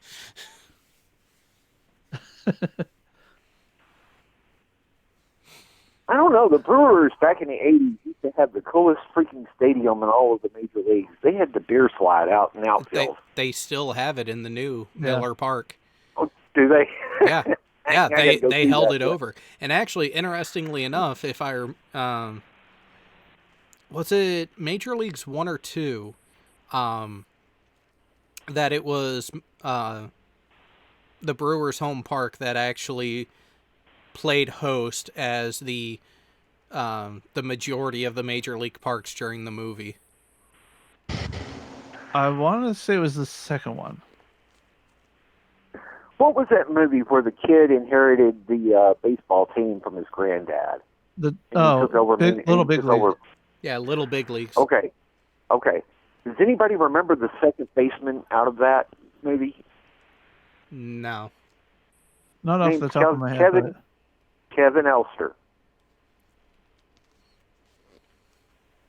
4 years after Little Big League came out, Kevin Elster signed a contract with the Rangers and had a career season that year. And the only reason why I remembered that is that at one point I had the movie and I had just finished watching a interview with Kevin Elster, and I started watching the movie. And I'm looking at the guy helping the kid do the math problem up on the board. And I'm like, that can't be Kevin Elster. I looked at the credits, and damn sure enough, it was Kevin Elster. I was wondering, the NHL champions below. I was wondering why I was seeing Scotty Bowman's name a lot. Ooh. Here's one for you because we just had lunch with my brother-in-law. But wow. Oh, okay. So the question about the major leagues and the stadium, it was the first one, and apparently anyone could show up and be an extra for free. Why does that not sound like an actual hockey team, but more of like a lingerie model? Wait, which one? Huh? The one that I've got my cursor on that's got the little drop down. Hey, pull up the Dallas Stars for the '99 season because they won the Stanley Cup that year. You mean the Minnesota North Stars? The Dallas Stars. Thank you very much. Minnesota North Stars. Got it. No, he's saying it's the Minnesota North Stars. No, by that point, they were the Dallas Stars. Yeah. I want you to look up their goalie. That year. Ed Belfour? Eddie Eagle? What about him? Okay. Do you know why he left Dallas that summer? Do you know why Dallas dropped him? Because he has a raging ego? Not only like that, all he the ran into goalies my do? brother-in-law, former Master Gunnery Sergeant from the U.S. Marine Corps, who was working security at the Mansion. Okay, now the Mansion is a hotel resort in Dallas. Belfour ran across him with his raging ego and got checked. Yep. Now, wait, who won the two before that? Oh yeah, the Red Wings. Okay, so the Stars have only won one championship since they moved to Dallas. They weren't winning in Minnesota, so. Well, the ownership wanted a new stadium, and Minnesota wouldn't give it to them. And with all the changes that were coming up in the league, they were like, "Yeah, screw it, we'll leave."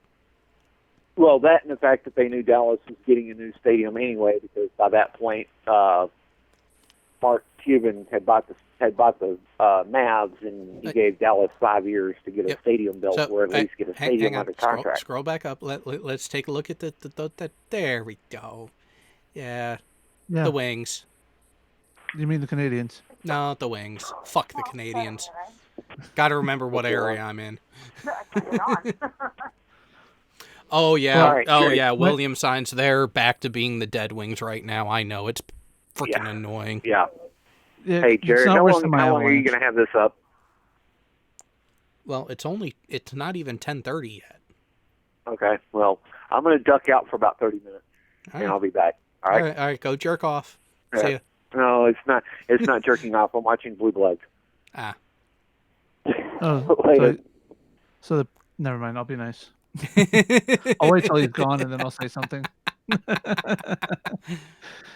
No, I was actually a fan of Colorado before they were Colorado, way back when they were Quebec. Quebec Nordiques. The good old Nordiques. Again, another team that, had they stayed in that area, they could have won one. Could have. I mean, other than the major addition that they had after relocating from Quebec to Colorado was Patrick Waugh. And here's the thing. If the franchise did not relocate, Waugh would not have ended up there. Oh, I know. And that would have been interesting to see had that relocation not happened and you still have the Wings literally bludgeon Waugh while the coach and management allow it to happen. Kind of makes you wonder where Waugh would have ended up, because they would not have kept him in the Eastern Conference. Yeah. Oh, interesting. The Wikipedia here has the 5 relocated teams that have won Stanley Cups in their current locations or never appeared in the finals in the former location, and never appeared in the finals in their former location. The California Golden Seals became the Cleveland Barons, merged with and became the Minnesota North Stars, who then went on to win as Dallas. Yep. God, why does that feel? Why does this feel like it's one of those? I've been watching the channel Useful Charts recently, genealogy and stuff like that. Mm-hmm. It's pretty interesting stuff, actually. This feels like I just ran through like a series of, start here and work your way back. Or actually start at the top and work your way down. Yeah. Oh, and that's the thing. When you look at the NHL in that era, when the Golden Seals were a team, you had a lot of that happen. You had a lot of, you actually had a good number of teams actually dissolve and merge and change ownership and relocate. Sports politics. Gotta love it. We're talking about an important sport. Thank you very much. Hockey. We're talking about a real sport. Wait. Hockey's a sport? Is that like boxing? A little bit better than boxing, but not by much. It's boxing with a chance for weapons. Yeah, exactly. And also, how many other professional sports outside of the combat sports can you beat the crap out of someone and be told, "Oh, just go sit down for 5 minutes"? So how long? That's the only reason why I buy the NHL games is to make an enforcer. And ever been in a fight and a hockey game broke out? Must have been an AHL game. Must have been.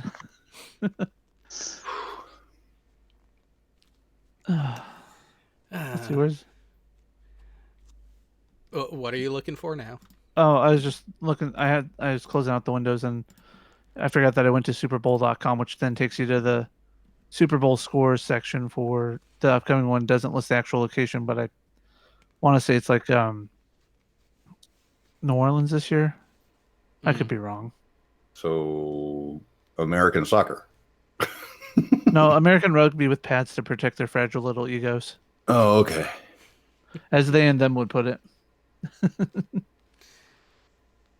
Okay, so yes, Leon, I do not classify the NHL as a combat sport anymore because of the amount of fighting has dropped off over the last, 5-6 years now?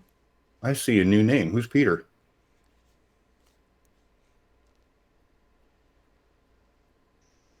Hi, Sean. Sean. I'm from over at the Aussie Perspective. Oh, cool. Nice to meet you. It's better meeting you, though. It's been a what? It's better meeting you, though. Why is that? Oh, meeting the voice and all. Well, yeah, I got the voice, but I'm not like that big of a dude. Well, yeah, I am 6'4.5", but I'm also like 180 pounds. Yeah, I'm 5'3", so everyone's tall compared to me, though. Well, that's because you're down under, so we don't have that ball gravity thing. So that, it's just nature squishes you down closer to the ground.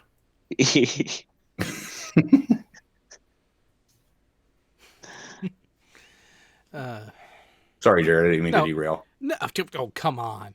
The amount of times that the topic on this show goes off the rail and onto a completely different track, I rarely try to stop it or bring it back unless there is an actual topic to bring up, which we've actually kind of already addressed the ones that I had in mind anyways.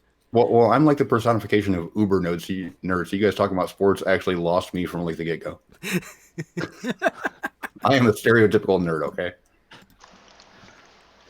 Oh, should we bring up the Twitter thread that I commented on today that Furball started, I think? Oh, no. Oh, yes. Show it. Hold on. Oh, I got to see this. Oh, you're going to enjoy it. It's not the typical dumpster fire, although I will say this. I'm kind of disappointed that there weren't more responses to it. I know. Well, I don't check Twitter much. I was on long enough today to talk with Simon and Dan for a few minutes to get that video to you. And that was it.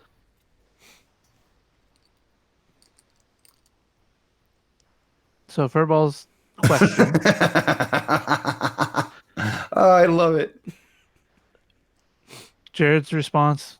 I'll let Lord Burns have his response. That's pretty good. Gravity, maybe, or is it the midichlorians? Well, the ships would be creating artificial gravity, so that is plausible. But we are talking about Ryan Johnson here. I don't think he grasps physics well.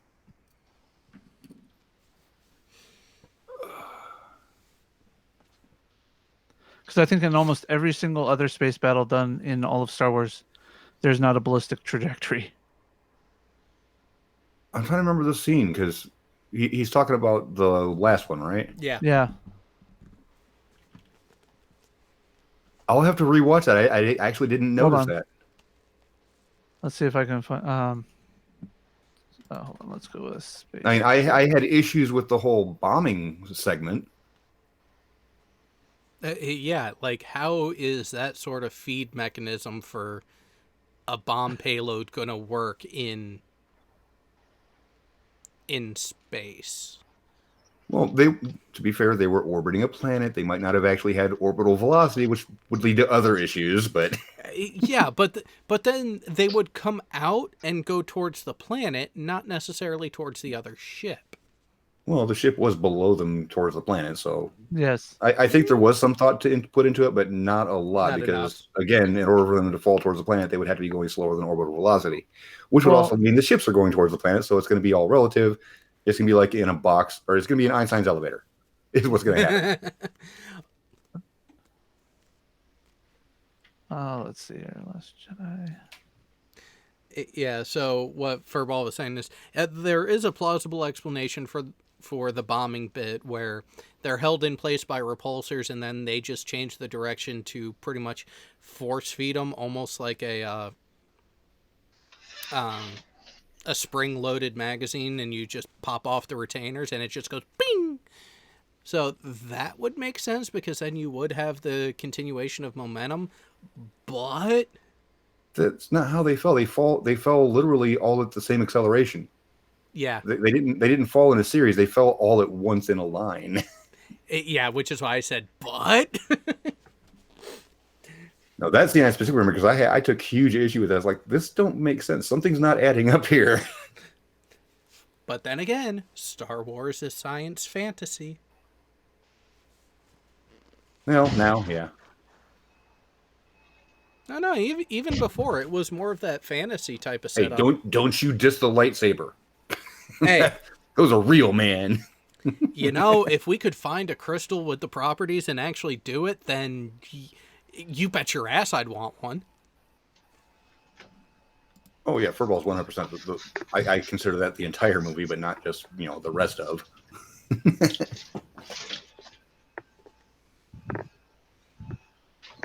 Yeah, you can see the arc. Yeah. Let me get back to the window. Yeah, the shots are arcing. They're not simple projection like they should have been.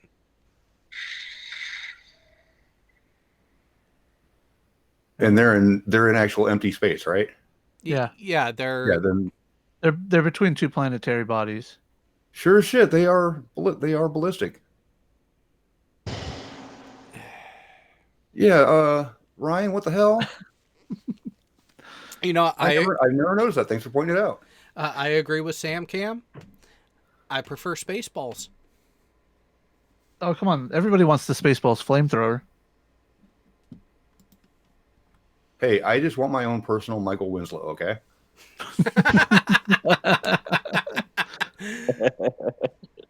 Oh. No one does merchandising like yogurt.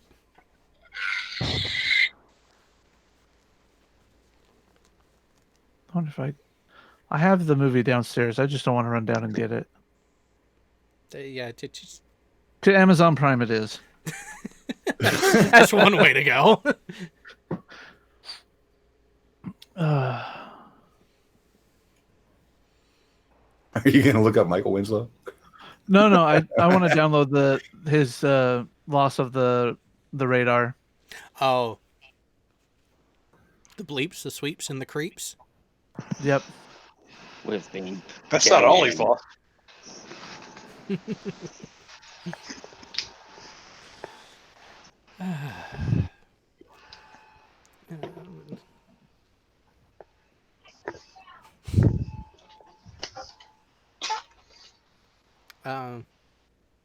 was that, Kung Fu Panda 18? Yeah, something like that. Let's see here. So. Keep firing, assholes. Wait. Hey, I'm surrounded by assholes. Listen, Mel Brooks comedies are just so freaking quotable. But that's because his version of comedy is putting in as many singles one-liners as he can string possibly together, which makes him great. And yet it works. That is the beauty of it, is when you look at it, yeah, they're one-liners, but they work. Speaking of one-liners.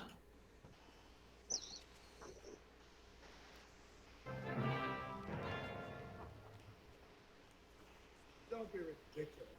As president of Planet Spaceball, I can assure both you Hold on. and your viewers. That's where I wanted to be. Khan speaking, sir. Yes, what is it, Commander Ed? Lord Helmet has just notified us that Princess Vespa is in sight, and Spaceball 1 is closing in on her. Good. We have both ships coming up on the Teledar, sir, if you wish to observe. Down immediately. Shall I have Snotty beam you down, sir?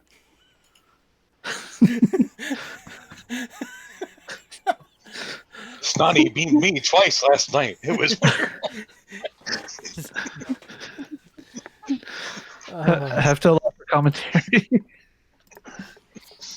Even if it is just laughter, but at the same time, he ripped on both franchises when you look at it. Yeah, he was predominantly ripping on Star Wars, but then you have the Star Trek references in there like that. Oh yeah. I don't know about that beaming stuff. Is it safe? Oh, yes, sir. Snotty beamed me twice last night. It was wonderful.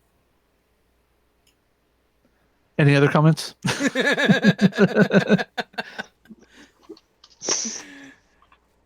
take a shot at it. The hell, it worked on Star Trek.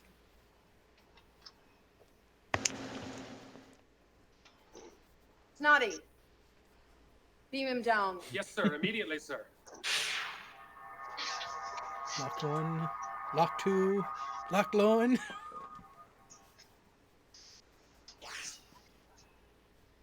Why didn't anybody tell me my ass is so big? It's on back.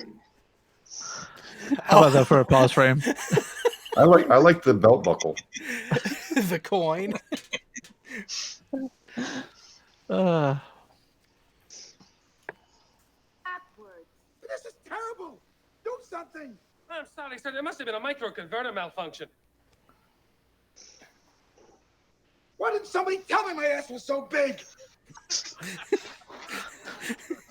Hold on, sir. We'll try to reverse the beam. And then the itch. I'll have Snotty beam you back. No, I'm walking. It's just the next room over. No more beaming. All right. Just so that way you can try and keep monetization, which you probably won't now. It's already gone. It's already gone. 8-second clips. It technically could claim fair use because there was commentary and it was relevant and we were talking about other things. And it was resized. I don't lose monetization for the intro clip that I play on Canar with Damar. Oh, wait a second. BM Furball, you have not seen Spaceballs yet? Oh, I'm sure he's seen it. It's just now we've made it so he's going to watch it later today. Okay, I was about to say, many respect points would be lost if you haven't seen Spaceballs yet. You can't be a nerd and not see Spaceballs. Nobody knows.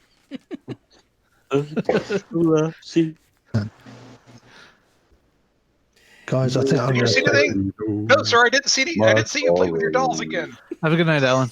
Later, Not Alan. Yeah. Thanks, guys. I shall speak with you all later. See ya. Oh, wait.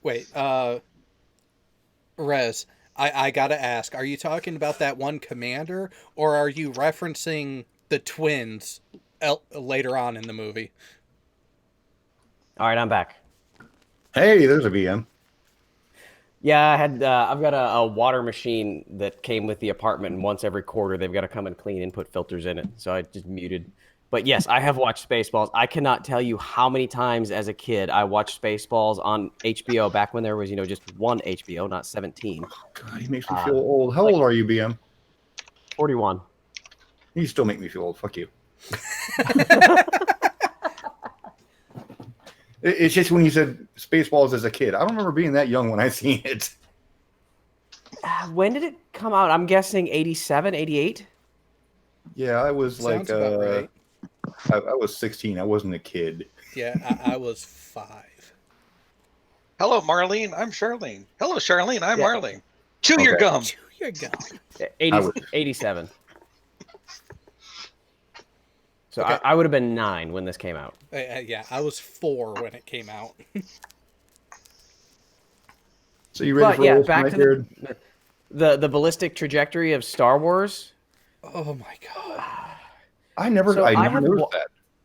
I have watched that movie one time in theater, and it is the closest I have ever come to walking out. And I love Star Wars. That movie pissed me off so bad I almost walked out, and I haven't watched it since. So I started it last night till my internet went to shit to see if I could warm up to it. Salvage it? No salvage whatsoever. I still hate it. Rian Johnson destroyed that movie. George Lucas cured me of my love of Star Wars with sand. It gets everywhere. There are so many things about that movie that piss me off that could have gone so much better. One of the most sacrilegious things was how just sleight of hand they were about the death of Admiral Akbar. Like he was just some secondary character, and he was sucked off the fucking bridge like nothing happened. Why couldn't Admiral Akbar have been the guy that drove the ship through the fucking Star Destroyers? No, we get some chick that doesn't want to tell what her plan is to her senior officers. SJWs. No. You mean politics are messing with a long-held traditional franchise? Yeah. Let me think real hard on that. They had to do some corrections, though, because the original series, there was a chick. So they needed to modify a little bit. There were more. Let's see, you got Mary First one, Sue. there was Leia. you've got the end all be all super Jedi that's never been trained in any method of the Force whatsoever, but she's a master at it within seconds. Yes. You've got Princess Leia all of a sudden being able to force fart across the universe. You mean Super Leia? Super Leia. Yeah. So yeah, they really Oh, and don't get me started on Finn. Oh my God. He's a massive vagina. You're giving him that much credit? Dude, vaginas look down at him and laugh. The entire That's what rated the sequence entire of them first going movie. to Canto Bight was pointless. There was no purpose to that other than to try and stretch out the movie. You mean there was I will give them one scene, and it's still a shitty-ish scene, but the scene where shit, fucking whiny bitch emo face. What's his name? Poe. Why I can't even think of his name. Poe? No, not Poe. Emo Dark Jedi. Kylo. Kylo. That guy. Kylo, that's his name. Yeah, that guy. So fucking forgettable. When Kylo killed Snoke. Okay, first, fuck you for not giving us a Snoke backstory. That's just horrible. I mean, it was built up like massively in the previous movie. We deserve a Snoke backstory. He doesn't have to be significant, but we at least need to know who he is. Something. Now, It's the all one been done. plot line that I can agree with is how Snoke died, that it was very creative, that the only way you're going to be able to kill somebody with that much force powers and that much, everything is you're going to have to fool him. And Kylo did fool him by making Snoke think he was about to shank Rey. It's the only way you're going to kill him. So I can agree with that. It's a good plot line of a way to kill Snoke. But fuck you for not having some other story behind it. There's a whole comic book to go over that, and it doesn't even go over much of it. Am I supposed to be sharing that, Jared? Yes, we're going to let the topic go, but we have a new video from our favorite Rottweiler. Rezovsky has a new video that for some reason wasn't uploading to his YouTube channel. So he uploaded it somewhere else and sent it to me for us to play, since apparently he decided to use me for part of it. So I'm curious. Oh boy.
Oh God. I don't know if that song is so goddamn annoying that I might like it. I'm not sure.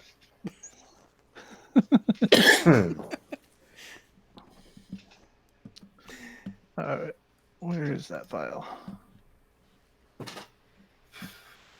I was just introduced to the Riley Derp video earlier this week, and that almost makes me piss laughing. Oh yeah, it's another one of Skidmark talking about money. Actually,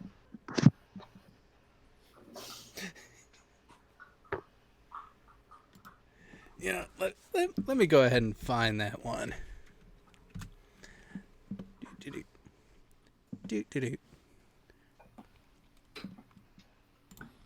All right. Holy crap! How many channels am I subscribed to? Too many. That is a good answer. I try to keep mine under 100. I'm pushing 150 at least. Wait a minute. Oh God, how many do I have? Star Spangled Daniel. Oh, okay. I have some other ones to come take a look at. Oh, this. I have 135 that I'm sub to.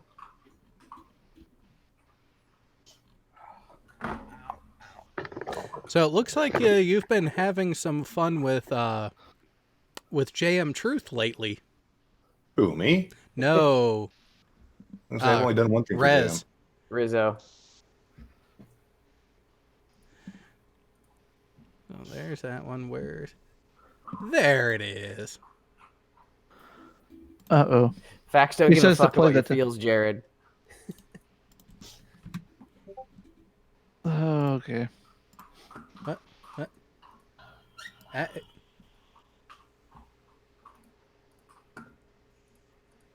Oh yeah, that one's out there too. Was that in the money one? We'll find out. I just sent the link to Jay. Let me get it up here. Phrasing. I see we're missing Pig. Is he going to be available for tonight? He has been playing a video game. Last I knew, he was kind of 50-50 on it. Okay. I know him and Cy were close. Yeah, he knows, and he knows the purpose of everything, so... All right, we ready? Go for it. That's how you make bullshit.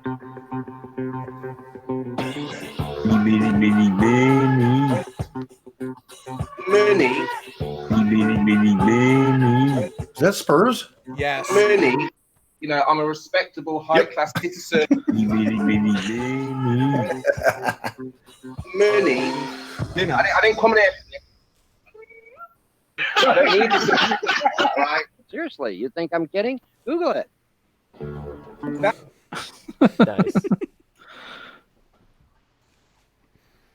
Okay. All right, new sub. Yep. Let's see what else we got here. Here. So here's the other one that. Another one of the old good ones that. Oh, you know what? When I hear it, I'll probably remember where it came from. Not right. Rex is being a.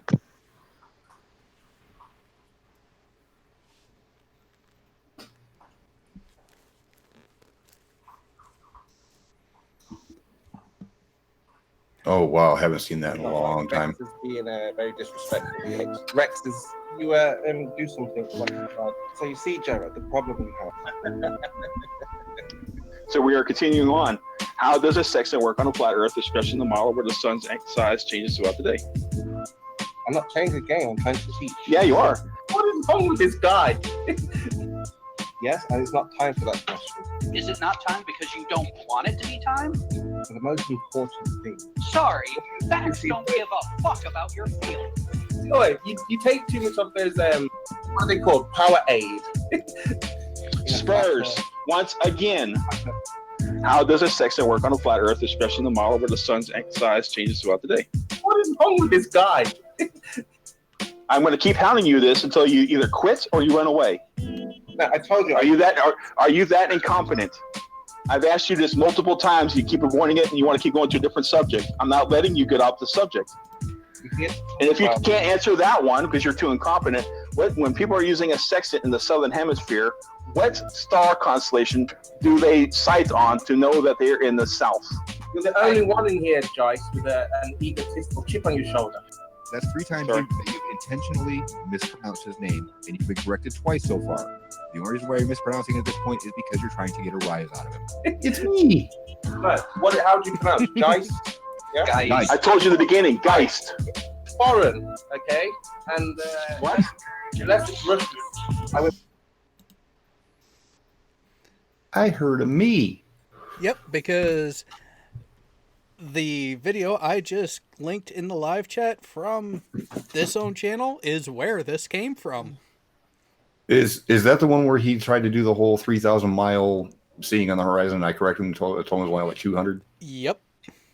And then he changed his thing saying, "Well, I'm just trying to teach you." It's like, no, you asserted something and I proved that you were wrong. Yep, it is from that one. Yeah, I was really hoping that video never got deleted because I brought that up and he says it never happened. Oh, it's still on my channel. It happened 2 years ago. It is in the playlist titled Flurf Silliness. Yeah, a little backstory on that. Spurs came in before I did. I went in because Spurs made a claim. He showed a picture from a high altitude balloon and claimed it was showing like 3,000 miles worth of land from left to right. So I actually had to run the numbers and find out exactly how much it was showing based on the camera. And he's like, well, yeah, I knew that. I was just trying to teach you guys how to figure it out. It's like, no, you came in and you were asserting this and you made a claim about how much could be seen. Why wasn't it curving more? It was hilarious. Because he doesn't know what the frick he's talking about. And actually, that was my first ever interaction with Spurs.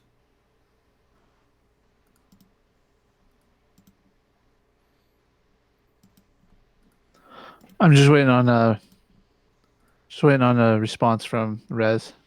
Deep.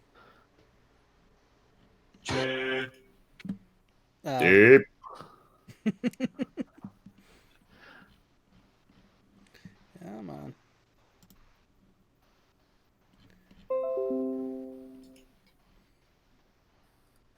Chicken dance, dance, dance.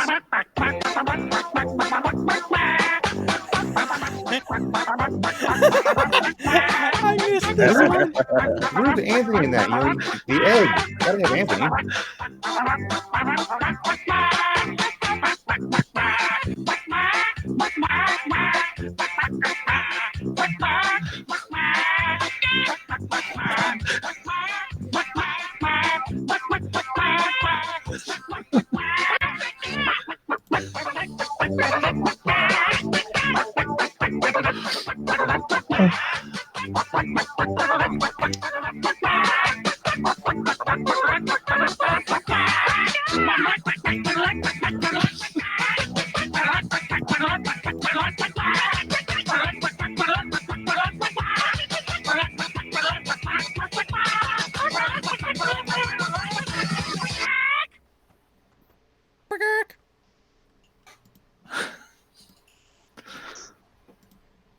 I saw the thumbnail for that and just had to ask to make sure we could share that one.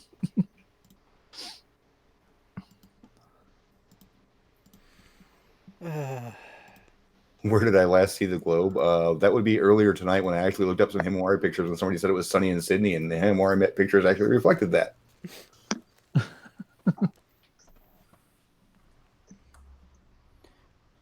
I was at a astronomy thing at a museum a couple of years ago when I was in North Carolina, and it was perfectly timed that during the day you could see the sun, you could see the moon, you could see Venus, Mars, and Jupiter all daytime.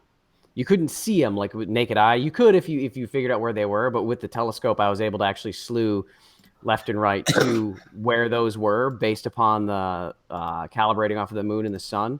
And I showed dozens of kids, and I'd fuck with them. It's like, all right, so you've seen Mars, and you've seen Jupiter, and you've seen Venus. Would you like to see a fourth planet for the day? Yeah, show it to us. Okay, look down.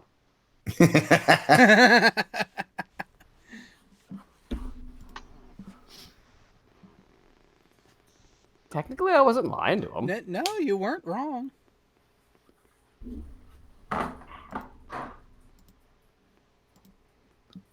What do you think of that title? Can't see the cursor. Right here. Oh, okay. Oh, that should be interesting.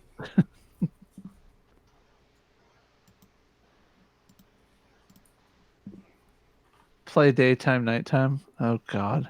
No. Just no. Well, how Why about Jam Truth and Team not? Skeptic Party Rock? That I found that one pretty entertaining. Or the Dodo Jig with 4 Arwins? Oh, wait, what? Oh God. The Icefall one's pretty Oh, good. wait. Uh-oh.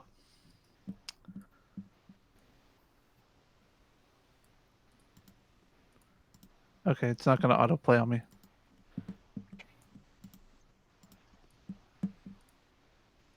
But yeah, we have the Dodo Jig.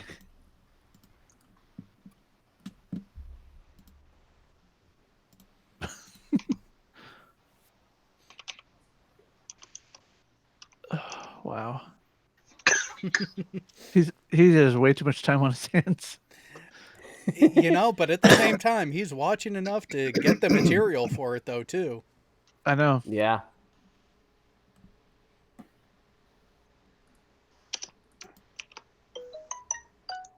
Hey, something just happened.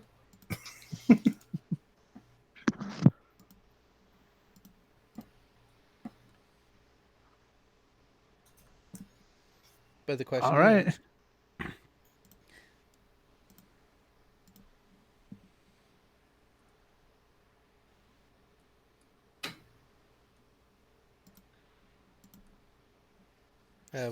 we can't hear it.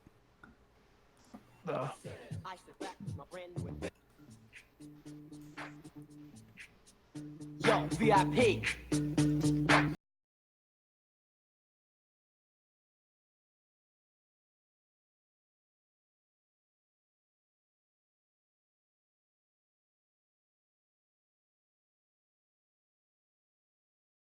Is kind of fitting for team.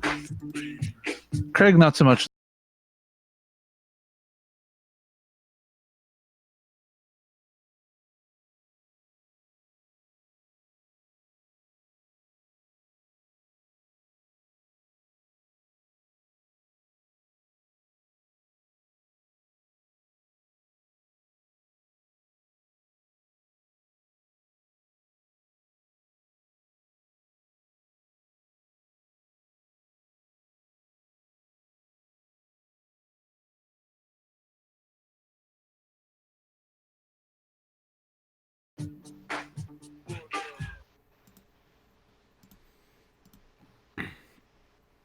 I'm actually taking the time to go back through and finish filtering through some of the older videos that are like, oh,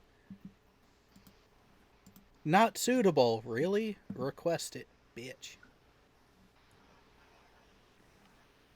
My interview with Red was deemed not suitable, but that fucking hangout that we had with Red on it, where it was like nothing but swearing at FE Core, yeah, that was suitable.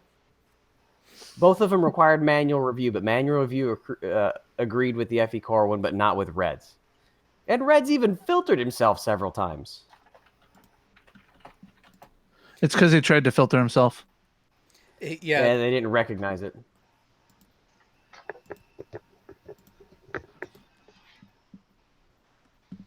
See, and most of my limited ones are this show here. And here's the thing. We really didn't swear at the beginning of this, but it immediately went yellow. And maybe we're throwing them off by not swearing as often?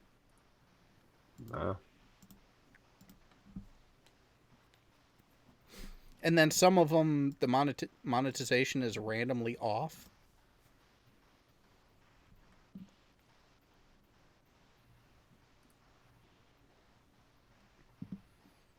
And yep, that's yay! Finally got through the rest of them.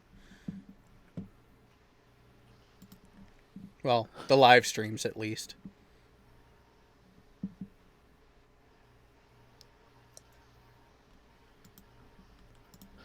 Oh yeah, I forgot. When we next do Kanar with Damar, are we going to be talking about the passing of Nog? It will. Oh, yes. Speaking of Kanar with Damar, yeah, the Federation did have issues getting used to the 26-hour day. Season 1, they actually mentioned a few times. Season 1 of what? DS9. DS9? Mm. I say that we do a review episode, and everybody has to be forced to watch the Star Trek: The Motion Picture, and then we bash it for an hour. Ooh. You know, there's really, there is enough to bash where we could do that. Oh yeah, We could bash it for. We could do a movie night almost of it and bash it for about 8-9 hours.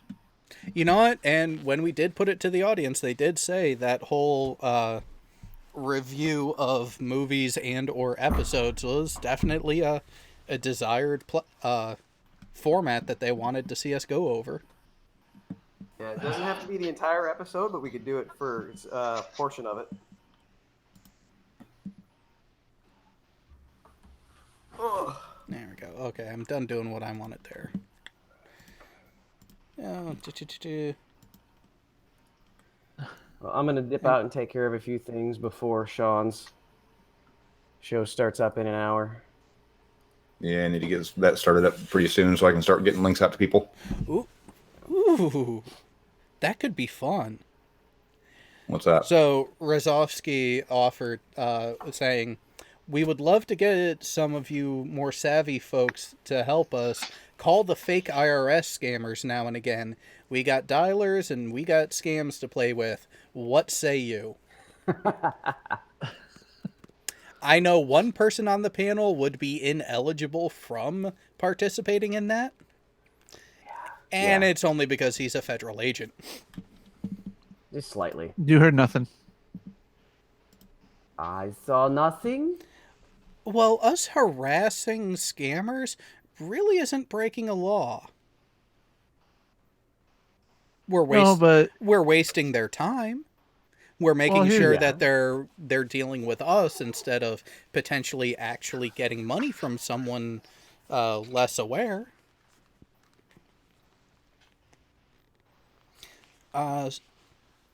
So in just under an hour is when the memorial stream starts. So we will be shutting this down as a live stream in the next probably 10-15 minutes. All right, guys, I'm going to dip out then. I'll see you guys in a little while. All right. Later. Bye.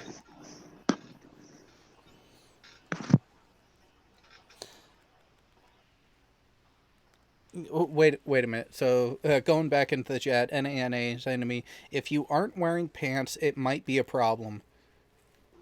You mean I'm supposed to have pants on right now? Shit. I knew I was forgetting something.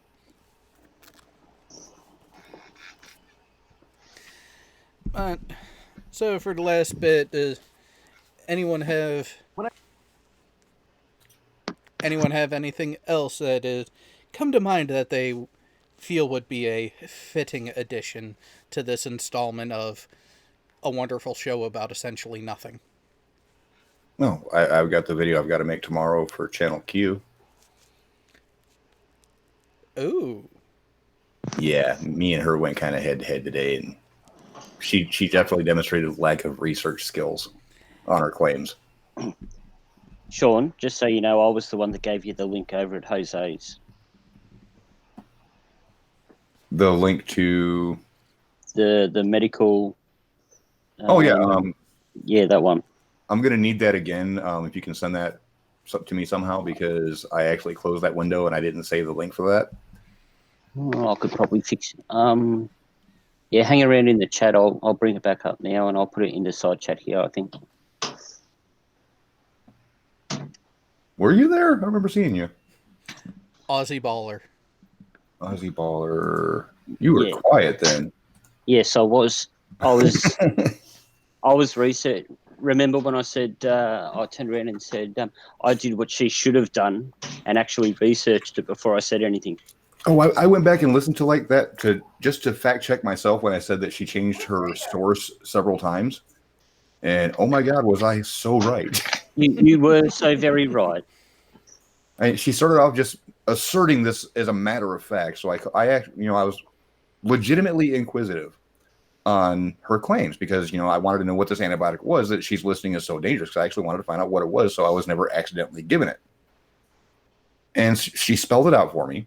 I looked it up, and while that specific antibiotic does have the risk of causing fatal complications. At medical levels of dosages, it didn't match up with her story. So I looked up, before I brought this up to her, I then looked up that chemical in honey. And China did do that for a short while at 1/1,000,000th the dose that you would normally get medically. So the risk was literally zero. Non-existent. Yeah. It was a less risk than homeopathy. There was the less. links in the side chat there for you, Sean. Thank you. So then I called her out on that, and then she's like, well, I got these articles. So she linked an article, which I eventually read, and it didn't even mention the antibiotic she was talking about, and it never mentioned anything about fatalities, and it was about wrongfully labeling us of the country of origin. And so her source material that she cited didn't even remotely match up to her narrative. So I called her out on that. So then she ends up linking 3 more things that other people looked at, because I was at that point no longer bothering with it, looking up her sources, because she couldn't even cite her own sources properly. So other people looked into it and pointed out that none of those sources mention anything about honey being fatal for any reason other than botulism in children. Oh, God damn it. So we got some messages for you, Sean, in the chat from Rez. Fuck Q, Sean. Walk away, sir. Walk away. Please. Oh, no. See, I would have, but this is where it takes a twist, because then she brings up her Netflix research, where she got her entire source of everything was from a Netflix documentary.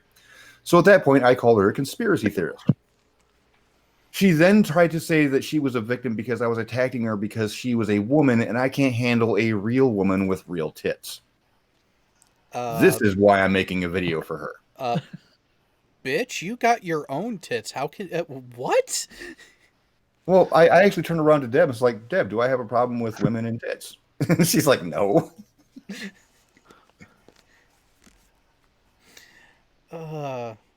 And from Marty Moose, Sean, you know that she knows you got her dead to rights when she started the personal attacks on you. Yes. Yeah. Did you hear about those personal attacks? Oh, I just told you. Never mind. Yeah, she tried to play a victim. Then she tried to say that tried to go the whole gynecomastia route. By that's why she accentuated real tits so often, because she thinks they're fake. But yeah, it was just hilarious that she totally abandoned her argument and decided to make it into a sexist thing. That was hilarious. Burged with a personal attack. Oh, God. I think I might, just out of sheer morbid curiosity and a little bit of boredom, might have to start paying attention to Jose's show. And I'll watch it from time to time. I've been doing it more over the last few days. I think I only skipped like 2 days out of the whole week. Normally I watch one per week, but he's been having some pretty good conversations that I've actually had the reason to jump into recently. And today was one of them. And here's the funny thing. I didn't jump in because of anything Channel Q did. I jumped in because a Glober got something wrong about Dyson spheres, and I had to go in to correct him. Ooh. Because he thought that, or he conveyed that Dyson spheres were literally just kind of a power source. So I had to explain to him, no, it's a sphere that's literally the Goldilocks zone radius around a star, so that all energy is captured. Yeah. And the depiction given in something like Star Trek as a solid single sphere encapsulating the star was actually not what it most likely would end up being. It would more be lots and lots of rings. Yeah, lots and lots of rings and interlacing and slightly overlapping, more like the revised version of a Guild Highliner in the sci-fi series adaptation of Dune. Right. It's just a structure built around a star that people can habitate in order to capture as much possible energy from the sun as possible. Yeah, the goal is actually to try to capture all of it because, well, that it's if you go off of certain scales of civilization, like we're not even a level 1. Yeah, logistically, I don't see it being feasible because there's not enough material in our solar system to build that type of structure. Yeah. Yeah, exactly, Soul Survivor. A Dyson swarm is much more likely than an actual sphere. Yeah, even if we can capture 1% of the sun's energy, that would be incredibly amazing. So a Dyson swarm would be the much more likely scenario. Well, and the biggest issue actually comes down to transmission and capturing transmission and then storage of that power, because how are you going to transmit it with as minimal loss as possible to make it feasible? That's where the real hurdle lies from where it stands right now, because they're essentially glorified solar panels. We actually have some decently efficient solar panels. The real issue is the energy loss due to heating of the panels here on Earth, but out in orbit you wouldn't have that issue. You would actually convert not all, but the majority of the energy captured into storable energy. But then how do you transmit that energy in a feasible manner to make it a viable power source? That's the hurdle we're facing right now. Hey Jared, when did CNN buy The Onion? yes, Dark Seed. Oh my God, that Dan video I released yesterday, he is so butthurt over that. Oh my God, it's hilarious. He can't get me out of his mouth because he is so butthurt at all. I could see something like this actually showing up on CNN, Jared. You know, Riley takes the blows when he gets, shown that he's being an idiot in stride. This guy is so butthurt. You're not letting me get away with my false narrative and failing information. Well, yeah. He keeps trying to change his narrative so my video is no longer correct. But unfortunately, the video shows all of his quotes in order. It's almost like we know how to structure these videos, dipshit.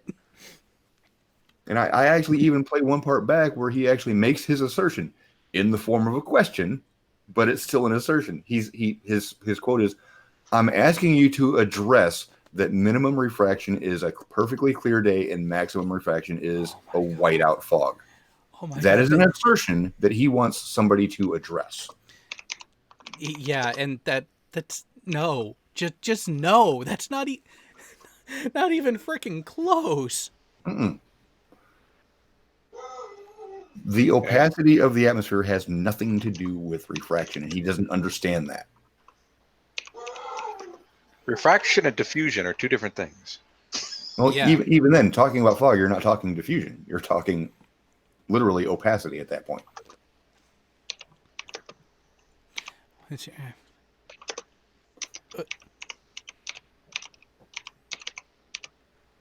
But he is so butthurt.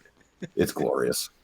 I have never seen this kind of levels of butthurt. Not even between Reds and Jaren, I haven't seen this levels of butthurt. I mean, somebody mentions my name, he is instantly triggered and going off.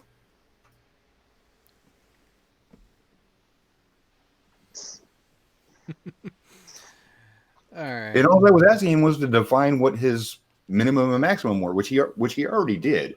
I was wanting him to repeat it. That way it was, in fact, that definitive claim instead of him weaseling away. And I will give him this minor butt hair of a thread credence that he recognized it, which is why he didn't want to answer you. Exactly. He knew he was talking shit. He knew he was going to get called out for it, so he had to change his narrative and would not address it at all.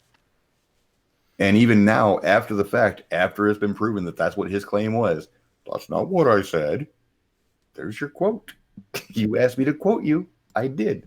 Stop being so butthurt. Own up to it. You screwed up. Well, reality has a clear bias against him. So. Oh, but that with all of our current events, nothing has raised my spirits more than seeing him as butthurt as he is because he was proven wrong. Well, shown to be that he was wrong about trying to save face. You know what? You know what? Hang on. This here. I will kind of agree with one part of it. Sean, you went head to head because you are bored. He might have something there, but short-sighted and thought you found an easy target. Short-sighted, no. Easy target. Absolutely. Yep. Well, here's the thing. It's not boredom per se. It's lack of flat earthers making claims that either haven't already been addressed to death or are new. And his was a new claim. So yeah, I jumped all over it. I was like, yay, finally something that somebody's going to say that's new, and it's wrong. Well, of course it's wrong. It's coming from a flurf. So yeah, he made my day, week, and possibly even month just by making a new claim. And that's what I've been waiting for so long. That's why I haven't done a lot of videos, because everything that Flat Earthers keep saying is stuff that we've already debunked. I don't want to revisit stuff that's already been done. Yeah, all we literally have to do is like, oh, you're talking about that? Well, here, have Link. this video, this video, this video, this one, this one, this one, this one, and this one. Furball. Oh, Vesta, I touched him squarely in the center of his soul. That's where I touched him. Wait. We should go to somewhere where we can make like a keychain and have your avatar on one side of the keychain, flip it over, and it says Sean Hufford, and just send them like a box of 100 of them.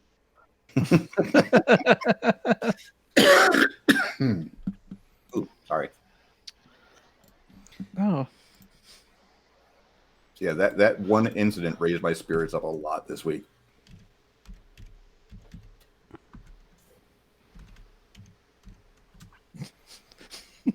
God. Oh, yes, I remember this one. Other than a dirt filled bitch. Oh, well, then again, I've been playing a lot of Red Dead Redemption 2, and, one of the things they do is bounty hunts. And I was taking a bounty in, and she called my character a dirt-filled bitch. Whoa, hang on. Okay, after we play that, we have something else to show on screen that Rez shared to me. I think we're going to get a kick out of this one. So first, let's play that audio clip because it pretty much sums them all up. See, there you go. And he turned off his camera. I'm there. You want me to put my camera on? You don't need to see my big two head. Shut the fuck up, bitch. He's a fucking motor. That's right. I'm so dumb. The other day I was looking up like, how many meters is there in 100 centimeters? I didn't even know that they're all. Jesus. You moron. How many meters in a kilometer? Moron.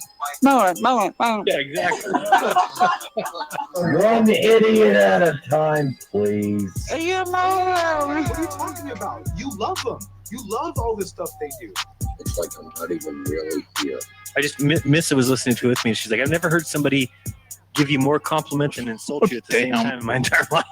It's called Podcast Addict, or no, this is the other one's the orange one.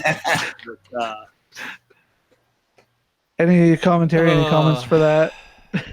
No, the link for this is out in the live chat. Shall I go to the other one now? Well, yeah, so because we're running short on time, let's bring up that image. Now, before you bring it up, Jay, Sean, what has Riley always said about the shape of the Earth? That it's not. He doesn't know if it's flat. He just knows it's not a ball. Oh, we got something else. Well, I'm going to zoom in on it, too. I've never said the Earth is flat. I just know it's not a ball. Except which is bullshit, because he has said it's flat. Yep. Specifically on Nathan's show, that Nathan kept on getting pissed off at him. He said it's either flat it's either a disc with an ice ring, or it's a ball, and we know it's not a ball. He kept on saying that over and over again in Nathan's show, and Nathan kept on jumping in his shit because Nathan was at that point saying, we don't live on a mall. Okay, so let's look at this here. Replying to a user named Graham, I don't argue it's flat. I think it could be a much bigger ball. And then later on, dealing with morons in here that still preach gravity to be a force is hard work. Oh If it's a ball of any size, you got to deal with gravity there, Sleeping Warrior. Yep. And it's almost like the source you continually choose to go to actually explains the difference. But you... Oh, but he's got a new source since his first source disagrees with him. And that's a Dutch professor named Eric Van or something. But he's got a YouTube video out that goes against what Riley keeps claiming about how he says that force or gravity isn't a force. He actually talks about the gravitational force. He says it's not a fundamental force; it's an emergent force dealing with the quantum level stuff. He's trying to pair general relativity at the quantum level. Ah, okay. So yeah, he's saying that gravity is an emergent force from the quantum level interactions. You know, there but he's still saying it's a force. Yeah. You know, but Riley's just gonna quote mine it for his own. Because one article said that he said it was emergent phenomena. But from his own lips, he says it's emergent force. There's actually a clip of Riley saying that a siphon won't work without gravity. That's because he's correct. Wow. Siphons won't work without gravity. He said something correct. right. That's correct, but that means he agrees that gravity exists. Is this one of those things like with Jaren where the audience matters? Well, specifically Jaren and the topic of religion. Well, let me explain this to you. Remember Dazza, the cameraman, and Anthony had that conversation on Skype? That Anthony then hit with a privacy complaint because he didn't like it. Yeah, the one that he agreed to have it recorded and publicly No, released. He didn't agree to it. He requested it twice. Only to strike it down later. Yeah, you disingenuous prick. Anthony's defense of giving that privacy strike is because if he would have known it would be recorded or that it was going to be recorded, he would have responded differently. His words. And yet it was shown at the beginning of it that he requested it be recorded. Yep. But the simple fact that, you say that he plays up to the audience, he has directly said that. If I would have known it was going to be recorded, I would have answered differently. Wow. And some people wonder why we get aggravated with some of them. It's almost like there's not an honest bone in their body. There's a reason why I've labeled him as a pathological liar. He's earned that. Yeah, exactly. It's an earned title.